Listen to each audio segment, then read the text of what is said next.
Assalamualaikum warahmatullahi wabarakatuh. Selawat dan salam ke atas junjungan besar kita Nabi Muhammad sallallahu alaihi wasallam, dan mari sama-sama kita sebutkan kalimah ini.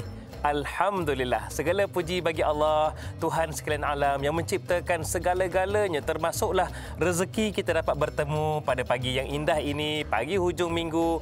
Insya-Allah sama-sama kita murnikan dengan ilmu dalam Tanyalah Ustaz Istimewa Ramadan. Dan alhamdulillah saya Da'i Hadari insya-Allah akan temankan anda sehinggalah ke penghujungnya 2 jam kita bersiaran langsung pada pagi ini. Cumanya para penonton sekalian, saya lihat macam-macam lah keadaan sekarang ni yang meriahnya dalam persiapan. Walaupun dalam keadaan sederhana, kita tak lama lagi bakal meninggalkan Ramadan. Jadi walaupun yelah dah dengar lagu raya tu kan, jangan dilupakan juga kita masih ada lagi 4 hari lebih kurang berbaki untuk sama-sama berjuang dalam bulan Ramadan Al-Mubarak ini. Baiklah, hari ini hari Sabtu 8 Mei 2021 bersamaan dengan 26 Ramadan 1442 Hijrah. Topik untuk Tanyalah Ustaz Istimewa Ramadan pada pagi ini, kita akan sama-sama dapatkan ilmu berkaitan dengan tadarus Al-Quran. Selalunya kita tadarus je, tak pernah cerita pun pasal tadarus ni. Jadi bukan saya seorang, tetapi bersama dengan saya sangat bertuah. Kita semua sangat bertuah pada pagi ini. Yang berbahagia Ustaz Halim Din bersama dengan kita. Assalamualaikum Ustaz. Waalaikumsalam warahmatullahi wabarakatuh. Katanya apa khabar kita? Alhamdulillah, sehat-sehat belaka. Sihat Ustaz ya? Alhamdulillah. InsyaAllah. Alhamdulillah. Baik. Sekarang ni dah 26 Ramadan Ustaz. Ya, sekejap cepat ya. sebelalu Ustaz. Masya-Allah. Ya. Tapi tak apa Ustaz. Ya. Walaupun berbaki 4 hari lagi, insya-Allah lebih kurang kita sama-sama nak sembang lah. Dan saya yakin banyak yang Ustaz akan kongsikan tentang tadarus Al-Quran ni Ustaz ya. InsyaAllah. Cumanya para penonton sekalian, kalau ada soalan nak diajukan, mudah sahaja caranya. Yang pertama, anda boleh hubungi kami di talian 0377261603. Okey? Ataupun anda boleh terus sahaja tinggalkan soalan anda di ruangan komen di live Facebook kami, di Facebook kami iaitu Tanyalah Ustaz TV3. Okey, selesai saya maklumkan bagaimana cara ataupun platform untuk anda tanyakan soalan. Hari ini kita berbincang dengan topik tadarus Al-Quran. Sebagai penekanannya, kenapa pentingnya kita dekat dengan Al-Quran itu? Silakan. Bismillahirrahmanirrahim. Assalamualaikum warahmatullahi wabarakatuh. Waalaikumsalam warahmatullahi. Alhamdulillah wa kafa, salatan wa salaman ala rasulihil mustafa wa ala alihi wa ashabihi wa man ihtada. Subhanaka la ilma lana illa ma 'allamtana innaka antal alimul hakim wa la haula wa la quwwata illa billah al-aliyyil azim. Amma ba'd. Qala Allah Ta'ala fi kitabihil aziz ba'da a'udzu billahi minasyaitonir rajim. Bismillahirrahmanirrahim. Inna anzalnahu fi lailatul qadr wa ma adraka ma lailatul qadr. Lailatul qadr khairum min alfi syahr. Tanazzalul malaikatu warruhu fiha biizni rabbihim min kulli amr. Salamun hiya hatta matla'il fajr. Sesungguhnya kata Allah, Quran itu diturunkan pada malam Al-Qadar. Apakah itu malam Al-Qadar? Yakni malam Al-Qadar adalah malam yang lebih baik daripada 1000 bulan, samaan lebih kurang 83 tahun 4 bulan. Dan pada malam Al-Qadar itu diizinkan oleh Allah takdirnya turun para malaikat Allah daripada Sidratul Muntaha. Dan begitu juga roh yang dimaksudkan itu adalah malaikat Jibril alaihissalam. Dan sehinggalah mereka, kata Allah, melaksanakan urusan-urusan yang telah ditentukan oleh Allah Subhanahu wa taala dan menurunkan rahmatnya. Sehinggalah kata Allah sejahteranya, yakni mereka yang berada pada malam Al-Qadar itu sehingga terbit fajar. Surah Al-Qadar ayat yang pertama hingga ayat yang kelima. Yang berbahagia sahabat moderator pada pagi ini dalam rancangan Tanyalah Ustaz Da'i Hadari, dan juga tuan-tuan dan puan-puan sidang penonton yang dirahmati lagi dikasihi sekalian, apa khabar? Alhamdulillah, nampak pada pagi Sabtu ni ceria-ceria dan juga nampak dalam keadaan tenang dan senang. Setelah mana kita solat subuh berjamaah tadi, dan kita terus berada pada waktu ini dalam majlis perkongsian ilmu. InsyaAllah mudah-mudahan apa yang disebut oleh Da'i Hadari tadi, tajuk yang kita nak bincang pada pagi ini tentang tadarus Al-Quran. Apa dia yang dikatakan tadarus dan apa yang dikatakan sebagai Al-Quran itu, Da'i? Baik, kita lihat. Ada 2 perkataan. Satunya tadarus, yang keduanya adalah Al-Quran. Tadarus daripada kata dasarnya iaitu darasa yadrusu. Apa maknanya? Yakni kita belajar dan mempelajari. Ya, maknanya tadarus itu darasa yadrusu. Ya, kita belajar dan mempelajari. Mempelajari. Jadi belajar dan juga mempelajari. Maknanya bukan sekadar kita membaca, tetapi kita mempelajari. Baik. Bila disebut Al-Quran, ya, dalam Quran sendiri banyak ayat-ayat yang menyatakan Al-Quran. Ada juga Al-Quran itu disebut dengan nama Syifa ataupun Al-Mubin, begitu juga Al-Karim, ya, dan yang lainnya, Al-Zikr dan seumpama dengannya. Bila disebut Al-Quran, ya, tuan-tuan sedang penonton sekalian, Quran daripada kata dasarnya yaqra'u Quran, ya, iaitu isim maf'ul yang bersifat makru'. Maknanya dibaca, yang dibaca. Quran tadi yang dibaca. Jadi bila disebut Quran, maknanya kita membaca Al-Quran. Membaca Al-Quran, maknanya Quran itu kalam Allah yang bersifat mukjizat. Iaitu diturunkan kepada Nabi Muhammad sallallahu alaihi wasallam selama 23 tahun. Ya, bitadarruj dan beransur-ansur. Bermula daripada suratul Fatihah dan diakhiri dengan surah An-Nas. Ada 30 juzuk, ada 114 surah dan mengandungi 6,236 ayat. Walaupun ulama di situ khilaf dari sudut jumlahnya, yang disebut ada yang 6,666 ayat. Baik, itu yang disebut Al-Quran. Dan barang siapa yang membacanya satu huruf, maka akan mendapat pahala digandakan pula 10 kebajikan pahala da'i. Ini yang kita nak bincang ni. Bagaimana kelebihan, keutamaan dan hikmah. Baik, bila mana kita ambil tadi, yang dikatakan tadarus Al-Quran bermakna kita belajar, mempelajari selain daripada kita membaca Al-Quran itu sendiri. Maka sebab itu, dalam sebuah hadis yang sahih Bukhari, Sayyidina Uthman ibn Affan, maka Rasulullah menyatakan sesungguhnya khairukum man ta'allama al-Quran wa 'allamahu. Maka yang sebaiknya bagi kamu itu yang terbaik. Kalau kita nak kata sebagai career, ya, tuan-tuan, kalau kita nak katakan sebagai profession, yang terbaik dan terbaik sekali Nabi i'tiraf, yakni mereka yang man ta'allama al-Quran wa 'allamahu. Bukan sekadar dia belajar, tetapi bila dah belajar dia pula mengajarkan pula kepada orang lain. Itu maksud yang kita ambil daripada orang yang belajar, dan sebaiknya mereka pula yang mengajar Al-Quran kepada orang lain. Bila mana kita gabungkan maksud tadi, tadarus Al-Quran, di sinilah ulama menyatakan bahawa tadarus itu bermakna kita membaca sekurang-kurangnya 2 orang da'i, tuan-tuan sekalian. Maknanya lebih daripada 2 orang. Bila disebut majlis tadarus, maka tadarus itu kita faham bukan baca seorang-seorang. Dia baca lebih daripada seorang, mungkin ada kumpulan. Mungkin 3-4 orang ataupun buat halaqah, yang ni satu, kemudian yang ni, ya. Dan bila mana seorang membaca, yang lain akan menyemak bacaan tadi. Sekiranya ada kesalahan, ya, yang dibaca oleh pembaca tadi, maka yang lain itu akan menegur. Ini maknanya tadarus. Ya, ini maknanya tadarus. Bila seorang baca, seorang semak. Seorang baca, yang lain akan perhatikan. Innalladzina kafaru sawa. Contoh, kalau kata tang mat itu perlunya 6 harakat, 4 harakat, maka kalau sekiranya dibaca 2, ditegur umpamanya kan. Kalau contoh lagi, innalladzi, dia tak ada dengung, innalladzi, maka yang lain da'i, tuan-tuan sekalian, akan membantu, menegur. Di situlah maknanya kita darasa yadrusu, yakni belajar dan mempelajari. Jadi pada kita, ya, orang kata ada kelemahan ataupun orang kata dalam keadaan kita tak tahu dari sudut hukum tajwidnya, di situ kita nampak kita dah mempelajari sikit demi sedikit. Maka tadarus ini bukan seorang. Kalau seorang disebut sebagai tilawah Al-Quran, maknanya dia baca seorang-seorang. Dia boleh khatam 30 juzuk mungkin dalam masa 2-3 hari.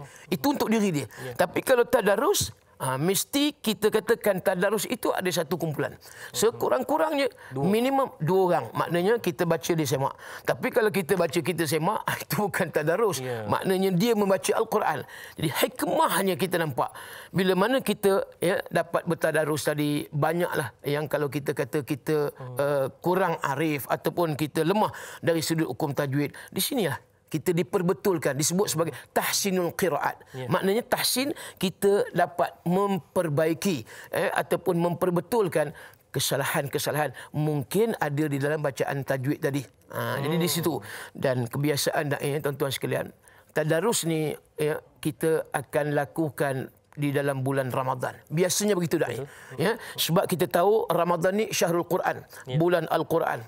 Jadi bila disebut bulan Ramadan ni, orang akan lakukan ataupun orang akan suka ataupun seronok mereka bertadarus. Ini nak cerita pada asasnya, tetapi secara praktikalnya inilah kadang-kadang kita sedih dah ya tuan-tuan sekalian. Kita nak bertadarus ni kadang-kadang di surau masjid, Allahu Rabbi ya Karim, kan payah ya dah. Kadang-kadang habis witir kita pun balik meluru ke rumah. Kita balik tu kadang-kadang bukan apa, kadang tengok movie, kemudian nak tidur dan sebagainya. Tapi sebenarnya ini bulan Al-Quran ini bermakna kita bermujahadah untuk selain daripada qiyam Ramadan itu yang dimaksudkan tarawih, qiyamul lail, tahajud, maka kata ulama qiyam Ramadan itu juga di antaranya adalah kita membaca Al-Quran. Dalam hadis Musnad Imam Ahmad menyatakan sesungguhnya kata puasa nanti di hadapan Allah Subhanahu Wa Taala, ya Allah, akunya puasa, aku menahan diri orang yang berpuasa ini daripada nafsu, yakni makan, minum, setubuh, maka akulah yang layak ataupun aku minta izin kepadamu ya Allah untuk memberi syafaat kepada orang yang berpuasa. Menjadi saksi ya? Menjadi saksi. Dan tuan-tuan sekalian. Yang kedua, maka kata pula Al-Quran, ya Allah, sesungguhnya aku menyaksikan aku adalah Al-Quran, maka aku yang menahan orang ini daripada tidur malam, sebaliknya dibangun membaca aku, yakni membaca Al-Quran. Aku minta izin ya Allah untuk memberi syafaat kepada orang yang membaca Al-Quran pada waktu malam. Maka ini antara yang kita cuba budayakan selain daripada menjadi sebagainya adalah amalan yang soleh. Wallahu a'lam. Saya terfikir Ustaz, apabila Ustaz menyatakan, Ustaz menyebut minimum 2 orang, kejap lagi sebab saya nampak gambaran tu lebih kepada keluarga tu terutamanya. Tapi kejap lagi Ustaz, bila kaitan dengan keluarga ni ada soalannya. Cumanya Ustaz, ialah dalam pentas diskusi kita pada pagi ini tak lengkap kalau kita tak bercerita tentang sirah Rasulullah sallallahu alaihi wasallam, di mana soalan yang cantik berkaitan dengan sirah dari Nurul Huda Tajuddin ni katanya, Assalamualaikum Ustaz dan Da'i. Waalaikumsalam. Adakah tadarus Al-Quran ini telah dilakukan di zaman Rasulullah dan hanya dilakukan pada bulan Ramadan sahaja? Mungkin Ustaz, sirah Rasulullah cantiknya pembukaan kita. Silakan. Kalau kita melihat kepada penurunan Al-Quran itu sendiri satu, maknanya permulaan bila Allah turunkan Al-Quran itu, maka Nabi dalam keadaan kata zero. Nabi tak tahu apa-apa. Bila mana Jibril peluk Nabi, Iqra ya Muhammad, Iqra ya Muhammad, Iqra ya Muhammad, bacalah kamu wahai Muhammad, apa yang aku sebut ni baca. Nabi pun menjawab, ma ana biqari, ma ana biqari, ma ana biqari. Aku tak tahu, aku tak tahu, aku tak tahu. Tapi akhirnya dengan izin Allah, akhirnya Nabi dapat membaca Iqra bismi rabbikal ladzi khalaq, khalaqal insana min 'alaq, Iqra wa rabbukal akramul ladzi 'allama bil qalam, 'allamal insana ma lam ya'lam. 5 ayat dalam surah Al-Alaq. Maka Nabi pun membaca dengan tenang. Dan seterusnya barulah dalam satu orang kata proses yang Muhammad itu nak dilantik oleh Allah sebagai seorang Nabi dan Rasul, tuan-tuan. Baik, kemudian bila mana penurunan ayat itu berlangsung pada waktu-waktu yang ditakdirkan oleh Allah mengikut asbabun nuzul, begitu juga dengan pada qasasul anbiya dan seumpama dengannya. Kaedah Quran itu diturunkan selama 23 tahun. Baik. Bila mana Nabi sallallahu alaihi wasallam bila berada saja di bulan Ramadan, maka di sinilah yang Nabi sebut sesungguhnya ya, aku didatangi oleh Jibril alaihi salam. Bila Jibril datang, ini satu proses mudarasah. Maknanya ini tadarus ni. Maka Jibril baca, Nabi akan semak. Bila Nabi baca, Jibril akan semak. Bila? Di bulan Ramadan, boleh dikatakan sepanjang ataupun setiap malam Ramadan, 30 malam tu. Maka Jibril akan datang. Ini disebut mudarasah. Mudarasah dari mana? Ya dursu darasah. Maknanya Nabi membaca, Jibril semak. Jibril membaca, Nabi semak. Kenapa? Kerana inilah antaranya disebut tadarus Al-Quran. Sebab itu bila mana kita lihat belajar dan mempelajari untuk Nabi mengukuhkan lagi baik ingatannya, begitu juga dengan apa dia nak melihat ada tak kesalahan-kesalahan yang dibaca oleh baginda Nabi sallallahu alaihi wasallam. Sebab itu Nabi kata, ya, sesungguhnya aku didatangi oleh Jibril dan pada waktu itu Nabi baca, Jibril semak. Jibril baca, Nabi semak. Ini kita ambil sebagai asasnya. kita bertadarus Al-Quran. Dan begitu jugalah sahabat sudah tentulah mereka yang jadi hafiz, yang menghafal Al-Quran, yang disebut sebagai nama Ibnu Mas'udnya, kemudian Muawiyahnya, termasuklah penulis wahyu Nabi Khalid Ibn Walid umpamanya. Jadi mereka ini para sahabat ridwanullah alaihim ajma'in, memang hidup mereka di antaranya tidak akan pisah diri mereka dengan Al-Quran. Begitu juga guru yang hebatnya tak lain tak bukan sahabat Nabi Khalifah yang ketiga, Sayyidina Uthman Ibn Affan, yang disebut sebagai Ahlul Quran. Sehingga matinya Sayyidina Uthman itu pun ketika mana dia sedang membaca Al-Quran dan dibunuh oleh pihak musuh. Jadi kalau kita lihat nampak, ya, tadarus Al-Quran ini bukan kata baru ni. Sejak daripada zaman Nabi SAW, bahkan pada waktu itu Quran masih diturunkan. Akan tetapi nampak Jibril datang untuk menyemak, dan Nabi juga menyemak bacaan daripada Jibril. Adakah aku punya bacaan ini, ya, betul ataupun tidak? Ini yang berlaku. So kita mengambil kesinambungan daripada amalan yang diamalkan oleh Nabi SAW. Jadi tidak adalah orang kata apa, di satu persepsi menyatakan tadarus Al-Quran ini macam suatu benda bid'ah. Kan? Jadi bila sebut tadarus, oh ni bid'ah, ni bid'ah. Bukan bid'ah, ya. Maknanya ada asasnya disebutkan tadi, mudarasah. Maknanya itulah yang berlaku di antara Nabi SAW dengan malaikat Jibril alaihissalam. Mudah-mudahan, ya, kita dapat faham dengan baik-baik. Saya nampak Ustaz, daripada perkongsian Ustaz di awal tadi, dalam mukadimah Ustaz tadi, bagaimana pentingnya untuk kita ini menghidupkan Al-Quran itu. Jadi kejap lagi Ustaz, saya nak tanya, mungkin mewakili para penonton, tentang menghidupkan, membudayakan Al-Quran itu dalam keluarga. Kejap lagi Ustaz, ya. Jadi kalau kepada anda semua, kalau nak tahu jawapannya dan huraian daripada Ustaz, kejap sahaja lagi. Okey, kita berhenti dulu. Terus bersama kami dalam Tanyalah Ustaz Istimewa Ramadan, kembali selepas ini.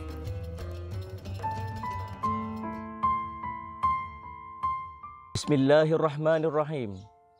Allahumma inni a'udzubika minal baras wal junun wal judham wa min sayil asqam. Ya Allah, sesungguhnya aku berlindung denganmu dari penyakit sopak, gila, kusta dan penyakit-penyakit yang buruk. Amin ya rabbal alamin.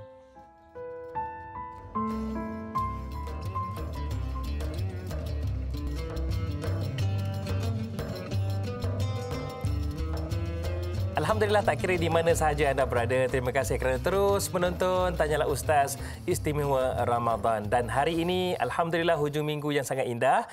Di penghujung-hujung Ramadan ni, alah sedih pula rasanya kan. Kita hari ini membicarakan tentang tadarus Al-Quran bersama dengan Al-Fadhil Ustaz Halim Din. Baiklah, sekali lagi saya nak maklumkan kepada anda semua cara untuk tanyakan soalan. Boleh saja hubungi kami di talian 0377261603 ataupun terus saja tinggalkan soalan anda di Facebook kami, Facebook rasmi kami, iaitu Tanyalah Ustaz TV3. Okey, kami menanti soalan anda. InsyaAllah kita akan tanyakan kepada Al-Fadhil Ustaz. Cumanya Ustaz, tadi sebelum kita rehat, saya ada tinggalkan satu soalan. Di awal tadi Ustaz menyatakan bagaimana tahsin Al-Quran, kita mencantikkan bacaan Al-Quran kita, setidak-tidaknya paling tidak pun 2 orang, paling kurangnya. Jadi saya nampak bahawasanya ini sesuai jika kita nak hidupkan Ramadan ini dengan Al-Quran dalam suasana keluarga itu sendiri. Jadi budaya membaca Al-Quran, menghidupkan Al-Quran itu sebenarnya tidak ada alasan dalam keluarga itu, kerana kita ada tadarus Al-Quran. Silakan Ustaz. Baik, muslimin dan muslimat sedang penonton yang dirahmati Allah sekalian. Bila mana kita katakan tadi budaya membaca Al-Quran ini, maknanya satu, kita baca satu kaedahnya dengan cara sendiri, maknanya sendiri-sendiri. Dan yang kedua tadi kita katakan sebagai satu kelompok halaqah ataupun kumpulan. Betul. Yang mana kita biasanya bila disebut tadarus Al-Quran ini, satu di bulan Ramadan. Dan yang kedua, da'i dan tuan sekalian, bila disebut tadarus ini, kita lihat dalam bentuk pembacaan ini kebiasaannya di masjid ataupun di surau. Tapi orang ingat macam tadarus ini tak boleh lakukan di rumah umpamanya kan, sama dengan keluarga. Sebenarnya tuan sekalian, kalau kita katakan dalam musim PKPB ni, yang mana kita pun sedia maklum bahawa dengan SOP yang ada, bahkan kita nampak semakin ketat, peluang kita dapat meraih keuntungan, bukan takat kita bertadarus di masjid di surau. Kalau kita di rumah macam mana Ustaz? Kami takkan tak ada kesempatan ataupun tak ada peluang kami nak tadarus. Jawapan dia boleh, ya. Sebab apa dia? Bila disebut tadarus ini, boleh kita buat di masjid ataupun kita nak buat di rumah. Kalau di masjid itu maknanya kita selepas daripada solat tarawih witir, maka terus kita adakan bacaan tadarus Al-Quran. Dan kalau kata di rumah, contoh, kalau kita kata tak dapat ke masjid, SOP itu ini apa semua, maka di rumah pun kita jangan lepaskan peluang tuan-tuan. Sebagai suamilah da'i, contoh, da'i dah kahwin kan? Alhamdulillah. Sebagai ketua keluarga. Jadi kita tuan-tuan, kita sebagai ketua keluarga, sebagai suamilah, patut-patut kita yang lebih orang kata dia memahami dan mengetahui dari sudut sedikit sebanyaklah ayat Al-Quran, pembacaan tajwid. Maka kita buatlah halaqah dengan isteri, dengan anak dan kita bergilir. Ini sebab dikatakan tadarus ni. Makna tadarus ini bacaan yang mana seorang baca, yang lain semak, kemudian bergilir. Lepas kita baca umpamanya, ya, kemudian isteri pula baca. Ataupun tak apalah, kita kata mulakan dengan isteri. Isteri baca, kita semak. Mungkin satu muka, okey, kemudian anak yang sulung pula baca satu muka, suami pula semak, isteri pun boleh semak. Kemudian anak yang kedua umpamanya dia baca yang lain. Jadi sebab itu bila kita hidupkan budaya bacaan Al-Quran ini yang disebut dengan kaedah, dengan cara tadarus, sebenarnya lebih baik daripada kita membaca seorang diri. Bukan makna kita baca seorang diri itu aku baca aku boleh khatam banyak umpamanya, mungkin sebulan 2 kali. Kenapa aku nak tadarus? Nanti tadarus nanti kan aku terpaksa, orang kata apa dia, taktih kan, kena follow, kena ikut dia lah, lembab umpamanya. Dia ni baca perlahan, aku baca laju, aku tak nak lah, aku dapat pahala sikit lah. Sebenarnya balik tadi, bermakna kita mengajarkan pula kepada orang yang agak lemah bacaan.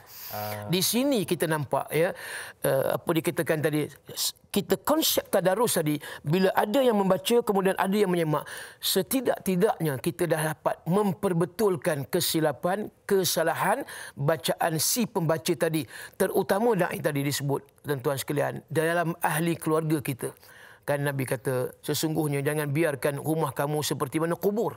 Jangan biarkan sunyi dan sepi rumah tanpa ada bacaan Al-Quran, tanpa ada tadarus Al-Quran. Jadi semarakkan. Bila kita kata di dalam bulan Ramadan ni, mungkin ada yang tak boleh pergi ke masjid, maka boleh di rumah bertadarus. Ya. Kalau yang boleh ke masjid, maka Alhamdulillah dapat tadarus dengan rakan-rakan sahabat-sahabat yang ada di masjid. Tapi peluang bertadarus di rumah itu jangan dipersiakan. Sebab kenapa? Pahala dan hikmahnya cukup besar, nanti kita akan bicarakan insya-Allah. Tapi itulah, orang rumah janganlah pula pegang rotan. Sekarang lari tok laki. Risau garang benar nak tadarus. Baiklah Ustaz, sekarang ni kita sangat bertuah kerana Haji Omar Abdul Majid di talian ketika ini. Mungkin akan tanyakan soalan. Assalamualaikum. Waalaikumsalam warahmatullahi wabarakatuh. Da'i Hadari dan Ustaz Halim Din. Ya, saya Omar Abdul Majid dari Felda Cini Timur 3 Pekan Pahang. Assalamualaikum Ustaz. Waalaikumsalam. Waalaikumsalam warahmatullahi wabarakatuh. Haji Omar, dah berapa juzuk dah? Saya dah juzuk ni dah, tapi tak payahlah saya sebut. Allah. Tak perlulah saya, nanti kan ada kata yang saya bangga pula. Aduh, macam-macam ya. Payah Ustaz ya, dan juga da'i. Jadi soalan saya begini da'i. Ustaz ya. Soalan saya, biasanya kita tadarus, sebab kata Ustaz, maksud tadarus itu satu baca dan satu betulkan. Jadi baca makna seorang baca seorang betulkan. Jadi kadang-kadang kita ni di Malaysia ni, kita ni bukan orang Arab Ustaz. Kadang-kadang ramai kumpulan tu baca sekali arung, dia tak tahu maksud sebenar kan. Jadi konsep sebenarnya ialah seorang baca dan seorang betulkan. Kita ni, bagi saya lah, saya sendiri pun tak tahu. Kadang-kadang kita di dunia ni pun kita dengan mat-mat pun kita dah tertukar dah. Dalam Al-Quran pun dia ada hukum mat juga. Dalam tajwid, mat jaiz, mufasil, mat ewad, mat arif disukun, apa semua ni. Tapi itu yang menyebabkan kita pun tak faham apa yang kita baca. Dan di beberapa puasa dah kita dah khatam dah. Tapi kita baca secara beramai-ramai dan tidak ada pula yang membetulkan bacaan. Nak betul pun kita tak pandai. Ustaz, bukan macam Ustaz, mungkin Ustaz pandai macam da'i kan. Da'i pandai di segi Al-Quran kan. Jadi kalau macam saya nak tak betulkan orang, saya pun tak betul. Jadi masalahnya bagaimana kita punya konsep tadarus itu sendiri. Apakah memenuhi syarat ataupun bagaimana, Ustaz? Baik. Sedangkan kita baca, kita tak tadabbur pun, tak tahu pun maksud, tak tahu pun hukum tajwid itu. Itu yang soalan saya, Ustaz dan Dai. Terima kasih banyak, Ustaz dan Dai. Assalamualaikum. Waalaikumsalam warahmatullahi wabarakatuh. Baik, cantik soalan tu. Adakah memenuhi syarat tadarus Al-Quran tu kalau kita ada kumpulan, tapi yelah nak menegur tu pun kadang-kadang yang sama-samanya pun tak berapa pandai juga. Jadi macam mana tu, Ustaz? Adakah perlu ada seorang dalam satu kumpulan tu yang arif? Baik. Terima kasih Tuan Haji Omar dan juga sidang penonton yang dirahmati Allah sekalian. Kita melihat bila disebut bacaan tadarus Al-Quran itu ialah kita nak kata suatu kelas iqra ataupun satu kelas pengajian Al-Quran secara khusus, kita kata tidak. Sebab tadarus ini maknanya kita dah boleh baca lah, kita kata. Kalau nak detail ataupun nak satu-satu sampai nak tahu maksud ini sabdu umpamanya kena dengung, kemudian hukum nun mati umpamanya bagaimana. Kalau nak satu-satu itu bukan tadarus, itu kita nak kena kelas belajar tajwid, kelas tajwid yang tu. Tapi kalau tadarus Al-Quran, artinya kalau kesalahan tu yang minor ditegur kan, dengung tak ada, kita kena dengung mat berapa harkat tadi ni yang disebut. So itu kita boleh terima lagi lah. Artinya kalau sekiranya kita nak daripada awal lagi, itu kita kena hadir kelas-kelas tajwid ataupun kelas pembacaan Al-Quran. Baik, yang keduanya disebutkan tadi, bila mana bertadarus tadi betul, yang sebaik-baiknya seorang daripada kumpulan halakah tadi, kalau katalah 5 orang, seolah salah seorang daripada 5 orang tu biarlah yang kata, bukanlah kata nak qari sangat, bukanlah kata makna dia ni kena orang kata ahli Al-Quran, dia ni pernah mewakili peringkat daerah negeri. Jenuh lah tuan-tuan, berapa ramai yang dapat ataupun yang berapa ramai yang boleh. Sekurang-kurangnya dia ni kita katakan yakin dia dapat memperbetulkan kesalahan-kesalahan yang ada, yang kebiasaannya kesalahan-kesalahan, seperti mana ada panjangnya mat tapi dia tidak panjang umpamanya. So boleh ditegur tu jadi dah. Nak cari yang qari sungguh-sungguh payahlah. Tapi janganlah sampai kalau kata 5 orang yang bertadarus tadi, 5 tu bacaan habis. Kita kata bacaan ke laut lah contohnya kan. Memang bacaan yang bukan minor, dia punya kesalahan dia major, peringkat yang orang kata apa, dia peringkat yang teruk sangatlah. Sampai bunyi orang kata bunyi siratal ladzi tu dah tak bunyi siratal ladzi, jiratal laji. Ini contohlah kita kata kan. Jiratal laji nangam-ngam. Dah sampai bunyi ngam-ngam. Ini bukan minor, ini major. Kalau dia baca, dia pula nak semak orang lain punya bacaan, dia nak tegur. Alamat, yang lain pun sama ke laut lah kita kata. Jadi artinya, yang kita ni kira boleh lah kita kata tegur orang. Bukan kata kita pandai sangat tak. Bukan maksud seorang yang menegur tu, engkau pandai sangat ke? Bukan macam tu. Dia menegur tu maknanya kita syukur. Sebab apa dia? Dalam riwayat menyebut orang yang membaca Al-Quran dalam keadaan dia salah bacaan, besok di akhirat, besok mahsyar, Quran akan datang dalam keadaan memurkai, memarahi, melaknat bagi orang yang baca. Sebab apa dia? Bacaan dalam keadaan salah. Ingat, salah itu dalam keadaan dia tidak belajar. Ini. Tapi kalau kesalahan yang dia baca, dia belajar. Ini fungsi yang katakan tadarus Al-Quran, hikmah. Bila kita baca tapi salah juga, dalam keadaan kita usaha juga nak memperbetulkan ra umpamanya. Sira. Dia tak boleh sebut ra, Ustaz. Dia tak boleh sebut ra, tuan-tuan. Disebut ra, sira. Kita dah cuba dah. Sira, dia mari dah ra lagi. Rin wujud dia. Dia tak jadi huruf ra. Dia jadi rin. Siratal ladzi. Jadi bila mana kita dah suruh dia perbetulkan, cuba lembutkan jadi ra bukan ra, masih lagi ra juga, ini disebut, maka akan dimaafkan. Tapi kalau kita baca salah dan kita tak usaha untuk memperbetulkan, nak tasmi' bacaan dengan tok-tok guru ataupun dengan orang yang lebih arif lagi, qari daripada kita pun tidak, maka nak tadarus pun tidak. Alah Ustaz, malulah Ustaz, nanti pecah temelang, orang tahu saya tak boleh baca Quran. Contoh dah ni kan, tuan-tuan. Ini banyak dalam masyarakat. Kenapa tak nak tadarus? Dia tak, biasalah kan, cover. Dia akan cover. Maknanya biar orang nampak dia macam tak nampak dia ni tak boleh baca Quran. Mana biar. Macam tu. Orang tertanya-tanya, dia ni boleh baca ataupun tidak. Lebih baik aku tak campur, sebab kalau aku campur, habislah daripada orang tak tahu jadi tahu. Jadi akhirnya, dia tak mau join tadarus Al-Quran. Itu antara asbab yang kita nampak budaya tadarus ini kurang mendapat perhatian. Mungkin barangkali, dan juga tadi bila mana tadarus tadi, biarlah ada yang boleh memperbetulkan daripada kumpulan tersebut, orang yang agak lebih ke depan lah daripada yang lain. Dapat menegur yang lain. Dapat menegur itu, insya-Allah. Baiklah. Tadi saya tertarik ingat apa yang Ustaz nyatakan tadi tu. Kalau orang tegur kita, syukurlah Ustaz ya. Jangan pula orang tegur kita dalam majlis tu, ke tadarus tu, tiba-tiba kau berani tegur aku ya. Habis pula lain pula jadinya kat kawasan parking masjid Ustaz. Ya, betul. Gaduh pula. Okey Ustaz. Ini tadi situasi yang lain lah. Haji Omar telefon tadi, dia bagi tahu itu situasi takut nak menegur ataupun orang yang menegur itu pun silap juga. Yang ini lain pula situasi dia. Pecut di awal, tengah-tengah mengah. Lelah, terus tak pecut dah. Lari pun tidak dah. Ini situasi yang ditanyakan oleh Rosdin Samah di Facebook kita ni. Katanya, Assalamualaikum Ustaz, Da'i serta semua kru. Tanyalah Ustaz. Waalaikumsalam. Soalannya, beliau ada dua soalan Ustaz. Ini yang situasi lari di awal, tak ada lari dah di hujung tu. Adakah dianggap seakan tidak sempurna tadarus Al-Quran sekiranya tidak berjaya khatam Al-Quran di penghujung bulan Ramadan? Mana kidaknya sibuk dengan benda lain nak raya katanya. Yang kedua, bagaimana yang dimaksudkan dengan membaca surah Al-Ikhlas sebanyak 3 kali seumpama telah khatam 30 juzuk Al-Quran? Kalau macam tu, baca Al-Ikhlas je lah. Silakan Ustaz. Baik, bila mana disebutkan tadi tentang tadarus, orang mengejar nak khatam Quran, kadang ada yang target tu Ustaz. Dia tuan-tuan sekalian, dia target 20 Ramadan khatam. Kemudian ada majlis khatam Quran, dapatlah kemplikat seorang selai. Itu antaranya. Tapi kita lihat sebenarnya konsep tadarus Al-Quran ni bukan kita nak mengejar khatam Quran.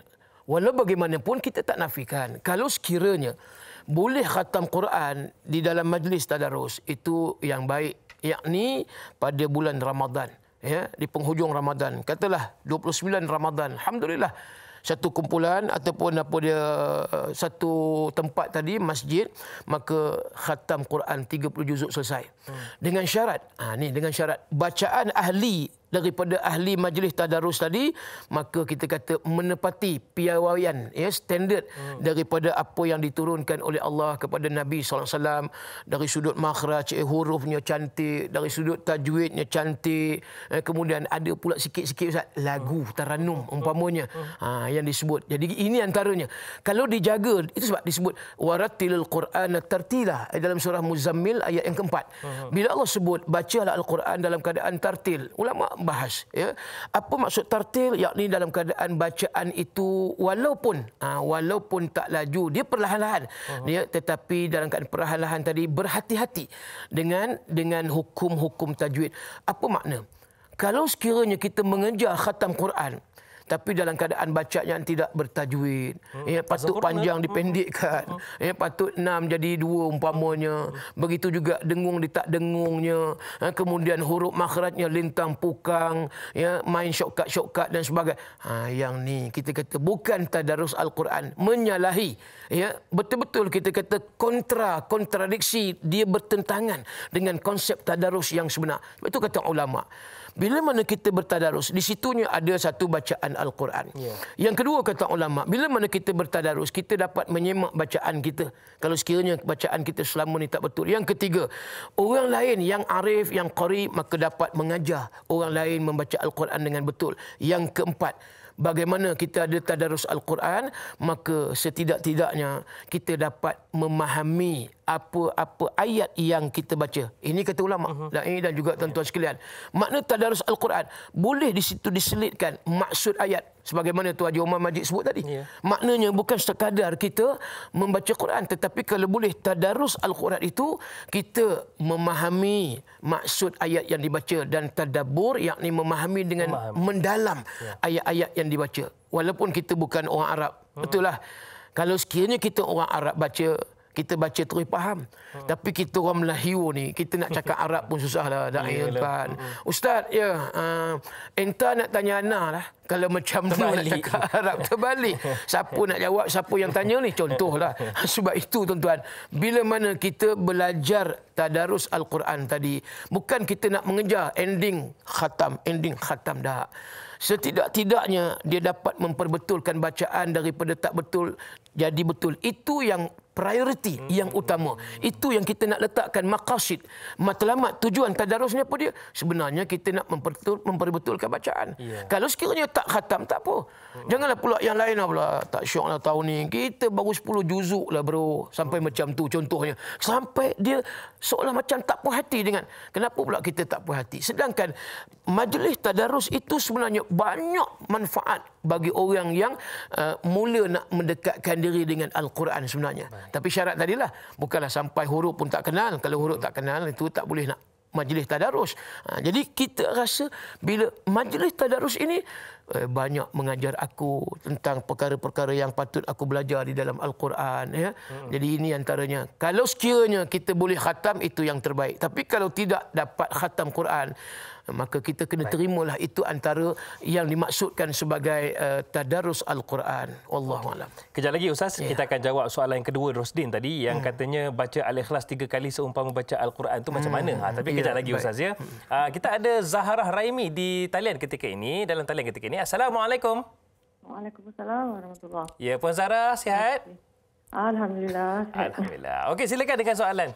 Okey, Ustaz, saya nak tanyalah. Biasa kalau tadarus ni kurang-kurangnya 2 orang kan? Okey, saya nak tanya kalau macam 30 orang baca 30 juzuk di rumah masing-masing. Okey, kemudian habis 30 tu khatam pula kat rumah masing-masing. Itu kira macam mana tu Ustaz? Baik. Terima kasih Puan Zahra atas soalan. Ini terima kasih. Assalamualaikum. Waalaikumsalam warahmatullahi. Ini berkaitan dengan hukum hakam lah. Orang Kuala Selangor kita laju terus tanya tu. Macam mana Ustaz? Ada 30 orang, pakatlah member kelas zaman dulu ni. Panggil-panggil semua, saya juzuk pertama, awak juzuk kedua. Jadinya, adakah dikira khatam? Baik. Kita ambil lah musim PKP tahun lepas agak ketat. Tahun ni agak longgar sebab kita nampak pada tahun lepas ni tadarus online banyak Ustaz. Tuan-tuan sekalian, berlumba-lumba. Yang ni kumpulan WhatsApp ni buat tadarus dia, kemudian yang ni apa semua. Lain telefon jadi sibuk. Ya, memang lain telefon sibuk. Bila lepas daripada subuh ni, orang semua duk online tadarus. Alhamdulillah. Sampai saya tengok ada satu orang kata dalam satu kumpulan tadarus tu, dia punya ramai orang di situ sampai view pun kat 20,000 orang tengok kan depa bertadarus Al-Quran. Bagus, ini satu orang kata ialah nak menggalakkan kita membaca Al-Quran kan bila mana kita bertadarus ramai-ramai. Soalnya tadi bila mana kita baca Al-Quran, katalah kita baca di rumah lain, di masjid lain. Dan bagaimana pula kalau kita baca Al-Quran, kita dapat khatam 30 juzuk Al-Quran dengan hanya seorang diri. Saya katakan tadi, kalau sekiranya kita mampu, kita punya bacaan dan kita faham tajwid, hukum tajwid ini apa dia, ikhfa apa dia, iqlab apa dia, hukum apa dia, nun mati apa, dan kita baca tadi, insya-Allah kita boleh baca dengan betul. Tetapi kalau sekiranya kita tak boleh baca dengan betul, maka kita duduk dalam satu majlis tadarus. Yang baca, kemudian ada yang semak, kemudian yang lain baca, bergilir-gilir. Soal tadi, bagaimana pula tentang fadilat ataupun kelebihan yang kata pahala khatam Quran. Kalau kita kata kongsi, orang ni ambil 1 juzuk, orang ni ambil 1 juzuk. Katalah 30 orang, jadi bahagi-bahagi. Satu orang ni ambil 1 juzuk. Macam mana dikira khatam Quran? Khatam itu disebut sebagai khatam berjamaah. Bukan khatam seorang diri, khatam berjamaah. Kalau kita nak khatam seorang diri, bermakna kita baca daripada awal sampai akhir. Macam mana Sayyidina Uthman Ibn Affan. Dan ini tuan-tuan sekalian, 1 rakaat sahaja. 1 rakaat boleh khatam 30 juzuk Al-Quran. Allahu Akbar. Sayyidina Uthman Ibn Affan. Hebatnya yang dikatakan ahli Quran. Itu betul. Dia khatam Quran maknanya seorang diri dia.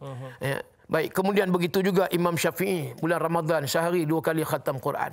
2 kali khatam Quran. Imam Abu Hanifah sebelum sahur sekali khatam Quran. Bayangkan bagaimana mereka punya bacaan.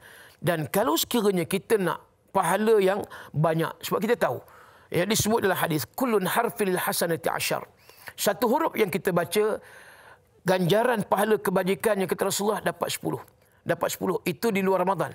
Kalaulah kita baca pula di dalam bulan Ramadan yang baki lebih kurang dalam berapa hari, 3 hari lagi ni, 4 hari masuk hari ni. Allahu Akbar. Digandakan pula. Kita baca tu sunat, pahalanya dapat pahala wajib. Kita baca tu sunat, dapat pula pahala wajib. Berganda-ganda himpunan pahala yang kita dapat. Ni orang berebut di bulan Ramadan ni. Nabi kata alif lam mim, lam harfun, apa dia, alif harfun, lam harfun, mim harfun. Dan bukan alif lam mim itu satu huruf, tetapi alif itu satu huruf, lam satu huruf, mim satu huruf. Maknanya alif lam mim saja. Alif lam mim. Dapat kita 30 ganjaran pahala di sisi Allah, kita tak tahu. Samakah dengan RM30? Bukan. Samakah dengan 30,000? Bukan. Jadi artinya kalau kita boleh habis seorang je kita baca lebih kurang ada 300,000 huruf ya. Dan ingat tuan-tuan sekalian, bayangkan 300 kali dengan 300,000 ni kali dengan 10. Berapa juta yang kita dapat kalau kita boleh baca seorang tadi khatam. Tapi kalau kita berkongsi dengan cara tadarus tadi, adakah kita dapat pahala? Sama juga, cuma pahala khatam itu secara jamak, secara jamaah, maknanya secara kumpulan, berjamaah. Jadi tak ada masalah lah. Janganlah kita kata, lah Ustaz, saya tak dapat pahala khatam Quran. Kalau kita mampu baca pula yang lain, mungkin umpamanya lah majlis tadarus ni, mungkin kita ada geng kita kan. Baik, kita nak khusus untuk kita saja. Contoh kita sebelum tidur je 1 juzuk. Contohlah, ataupun separuh juzuk. Sebelum tidur je 1 juzuk. Makna 30 malam, 30 hari Ramadan. Kita boleh khatam seorang diri. Kemudian kita join pula dengan geng tadarus. Yang ini bagi saya lah, ya, pendapat saya, elok kalau kita rasa kita memang boleh membaca Quran secara sendiri, kita asingkan. Cara kita baca, saksing kita nak khatam sendiri 30 juzuk. Yang tu solid. Yang 30 juzuk, yang ada 114 surah dan 300,000 lebih kurang hurufnya. Itu kita. Tapi kalau kita nak join dengan geng kita, sebab antara hikmah, ini hikmah tadarus ini, kata ulama, tuan-tuan sekalian, kita ada ukhuwah. Bila mana kita berkumpulan, kan ada ukhuwah. Kita sayang kawan kita daripada dia tertinggal bacaan yang salah umpamanya, kita dapat memperbetul. Ini ukhuwah dalam Islam. Sebab itu banyak hikmah kalau kita katakan majlis tadarus yang diadakan secara ramai-ramai. Subhanallah. Baik. Begitu indahnya Ustaz ya. Ya. Janganlah kita mempertikai itu dan ini. Sebenarnya kebersamaan itu penting. Ya, betul. Okey. Baiklah, kejap lagi Ustaz kita akan jawab soalan Rosdin tadi. Betul ke baca Al-Ikhlas 3 kali ini khatam Al-Quran? Kalau macam tu Al-Ikhlas je lah. Kejap lagi Ustaz ya. Kalau anda nak tahu jawapannya, terus bersama dengan kami dalam Tanyalah Ustaz Istimewa Ramadan. Kembali selepas ini.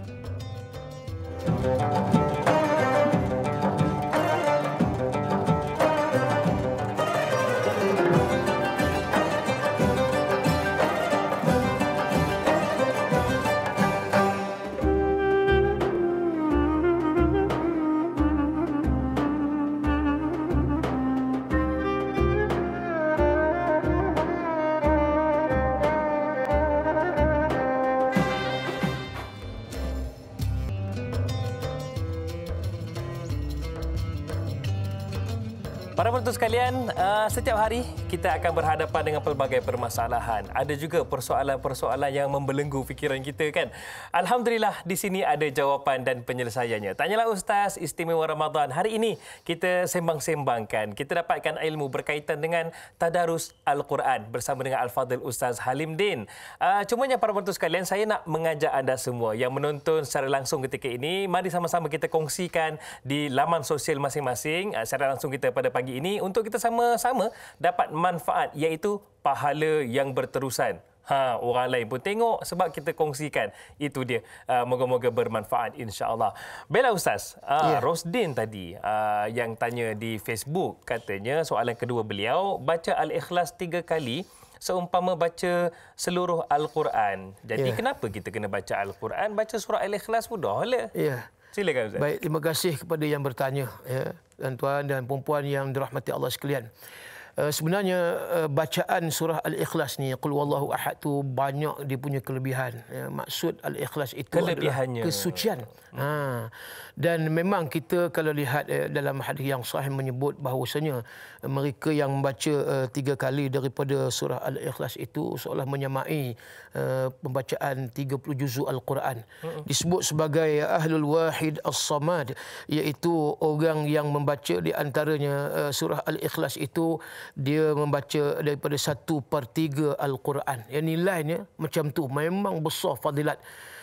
Kalau kita katakan dalam riwayat menyebut, di antaranya kita katakan Imam Hanbali umpama menyatakan barang siapa yang melintasi kubur, tanah perkuburan, dia menghadiahkan bacaan surah Al-Ikhlas sebanyak 11 kali. Dia baca 11 kali, maka kata Imam Hanbali, kamu akan mendapat pahala sebanyak mana jenazah mayat yang ada di kubur itu antaranya.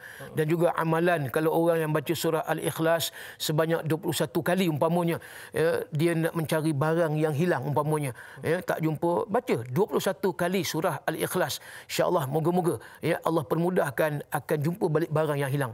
Jadi kita lihat kenapa dia dikatakan sebagai bacaan seumpama membaca satu Al-Quran, 3 kali bacaan.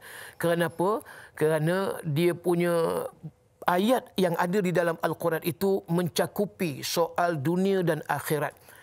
Maknanya dia ada hubungan dengan Allah Subhanahu Wa Taala yang kuat. Baik, kita ambil yang pertama. Bismillahirrahmanirrahim. Qul huwallahu ahad. Katakanlah wahai Muhammad, Allah yang bersifat esa. Allahus samad.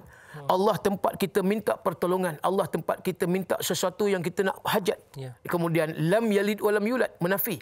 Allah tidak beranak dan tidak diperanakkan. Walam yakul lahu kufuwan ahad. Dan sungguhnya Allah lah Tuhan yang esa dan tidak ada sekutu baginya. Ini yang disebut qul huwallahu ahad, Allahus samad, lam yalid walam yulad walam yakul lahu kufuwan ahad. Bila sekali kita baca 1/3, 2 kali 2/3, 3 kali kita baca surah Al-Ikhlas menyamai 30 juzuk Al-Quran. Sebab di situnya kita lihat betapa kuatnya kita dengan Allah Subhanahu Wa Taala. Sebab awaluddin ma'rifatullah, kata ulama. Awal agama itu mengenal Allah. Bila kita mengenal Allah, jadi kita kuatkan dengan surah Al-Ikhlas, penyucian daripada kekotoran jiwa, hati. Dan kita baca lagi banyak penyucian hati berlaku. Kan itu dalam solat pun orang banyak membaca surah Al-Ikhlas dah, tuan-tuan sekalian. Yang tu satulah. Hak yang kedua nak mudahlah. Itu juga sebab itu yang dihafal kan. Baca surah Al-Alaq panjang, Waqiah pula 96 ayat, lagi demam kan. Baca surah Yasin 83 ayat, lagi haru. Jadi senang. Qul huwallahu ahad, Allahus samad, lam yalid walam yulad walam yakul kufuwan ahad. Dan ini di antaranya kalau kita kata dia kenapa dijadikan sebagai bacaan yang menyamai 30 juzuk Al-Quran bila mana 3 kali baca. Sebab hubung kait seorang hamba dengan Allah, pergantungan kita dengan Allah Subhanahu Wa Taala. Kemudian disebut sebagai Ahlul Wahid Was Samad. Maknanya kita mengesakan Allah. Lagi banyak kita baca Al-Quran, maka kita dapat mengesakan Allah. Sebab kita menyebut tentang ahadun. Yang lain bukan maksud tidak berkait dengan Tuhan, berkait. Tetapi bila sebut Al-Ikhlas, surah Al-Ikhlas ni kadang orang tak tahu. Bila sebut Qul huwallah, baru dia tahu. Bila sebut apa nama surah apa dia ayat surah Al-Ikhlas, dia tak tahu, pelik. Bunyi benda Al-Ikhlas. Sebab tak ada ayat Qul Al-Ikhlas kan, contohlah. Tak ada. Dia terus Qul huwallahu ahad. Tapi bila sebut Qul huwallahu ahad, dia tahu. Ini surah Qul huwallah. Ertinya kita membaca dia punya maksud di situ. Mencakupi satu yang dikatakan dari dalam Al-Quran, kandungan yang ada di dalam Quran, kelebihan yang banyak. Kan itu power dia tadi disebut sampai hilang barang, amalkan 21 kali. Dan juga kata ulama dan tuan-tuan sekalian, kalau kita rajinlah selepas subuh 1000 kali kita baca surah Al-Ikhlas, maka Allah akan perkenankan hajat apa yang diminta kepada Allah, dan Allah tetapkan iman. Itu kelebihan surah Al-Ikhlas. Sebab dia punya power tu. Bayangkan kalau 3 kali, sekali macam seolah sekali khatam Quran. Bayangkan kalau dia baca 1000 kali, berapa kali seolah umpamanya pahala yang dia dapat seolah macam dia khatam Quran kalau kita baca 1000 kali. Itu antara sikit sebanyak orang kata fadilat ataupun kelebihan powernya surah Al-Ikhlas yang kita fahami itu adalah surah yang berkait dengan mengesakan Allah Subhanahu Wa Taala dan tidak mensyirikkan Allah. Mudah-mudahan kalau sekiranya banyak kita membaca Qul huwallahu ahad, wallahu a'lam. Terima kasih Ustaz atas perkongsian. Lepas ni kalau orang rumah tanya, abang ni kalau solat tarawih Qul huwallah tabat yada. Itu je. Dah tahu dah jawapan dia nak tanya, nak bagi tahu kenapa baca Qul huwallah Ustaz ya. Itu je diulangnya. Okeylah Ustaz. Sekarang ni kita nak tanya juga. Ini dari sudut pandang yang lain. Cantik soalan ini. Selalunya kita ambil keberkatan dari majlis ilmu. Jadi ini juga kita nak ambil keberkatan dalam majlis bersama dengan Al-Quran, iaitu tadarus Al-Quran. Cumanya melibatkan orang buta huruf dan kanak-kanak. Macam mana? Soalan daripada Pak Suli Romli katanya, Assalamualaikum Ustaz dan Da'i. Waalaikumsalam. Soalan beliau, adakah orang yang buta huruf dan kanak-kanak juga layak untuk sama-sama turut dalam majlis tadarus? Dan apakah peranan mereka untuk sama-sama mendapat pahala berganda di bulan Ramadan yang mulia ini? Ini soalan daripada Pak Suli. Bukan apa Ustaz, saya pun terdetik juga. Dulu masa kecil-kecil teringin nak tengok atuk-atuk baca Quran. Kena halau Ustaz. Ya, betul. Silakan macam mana? Baik, terima kasih Da'i dan tuan-tuan dan puan sekalian.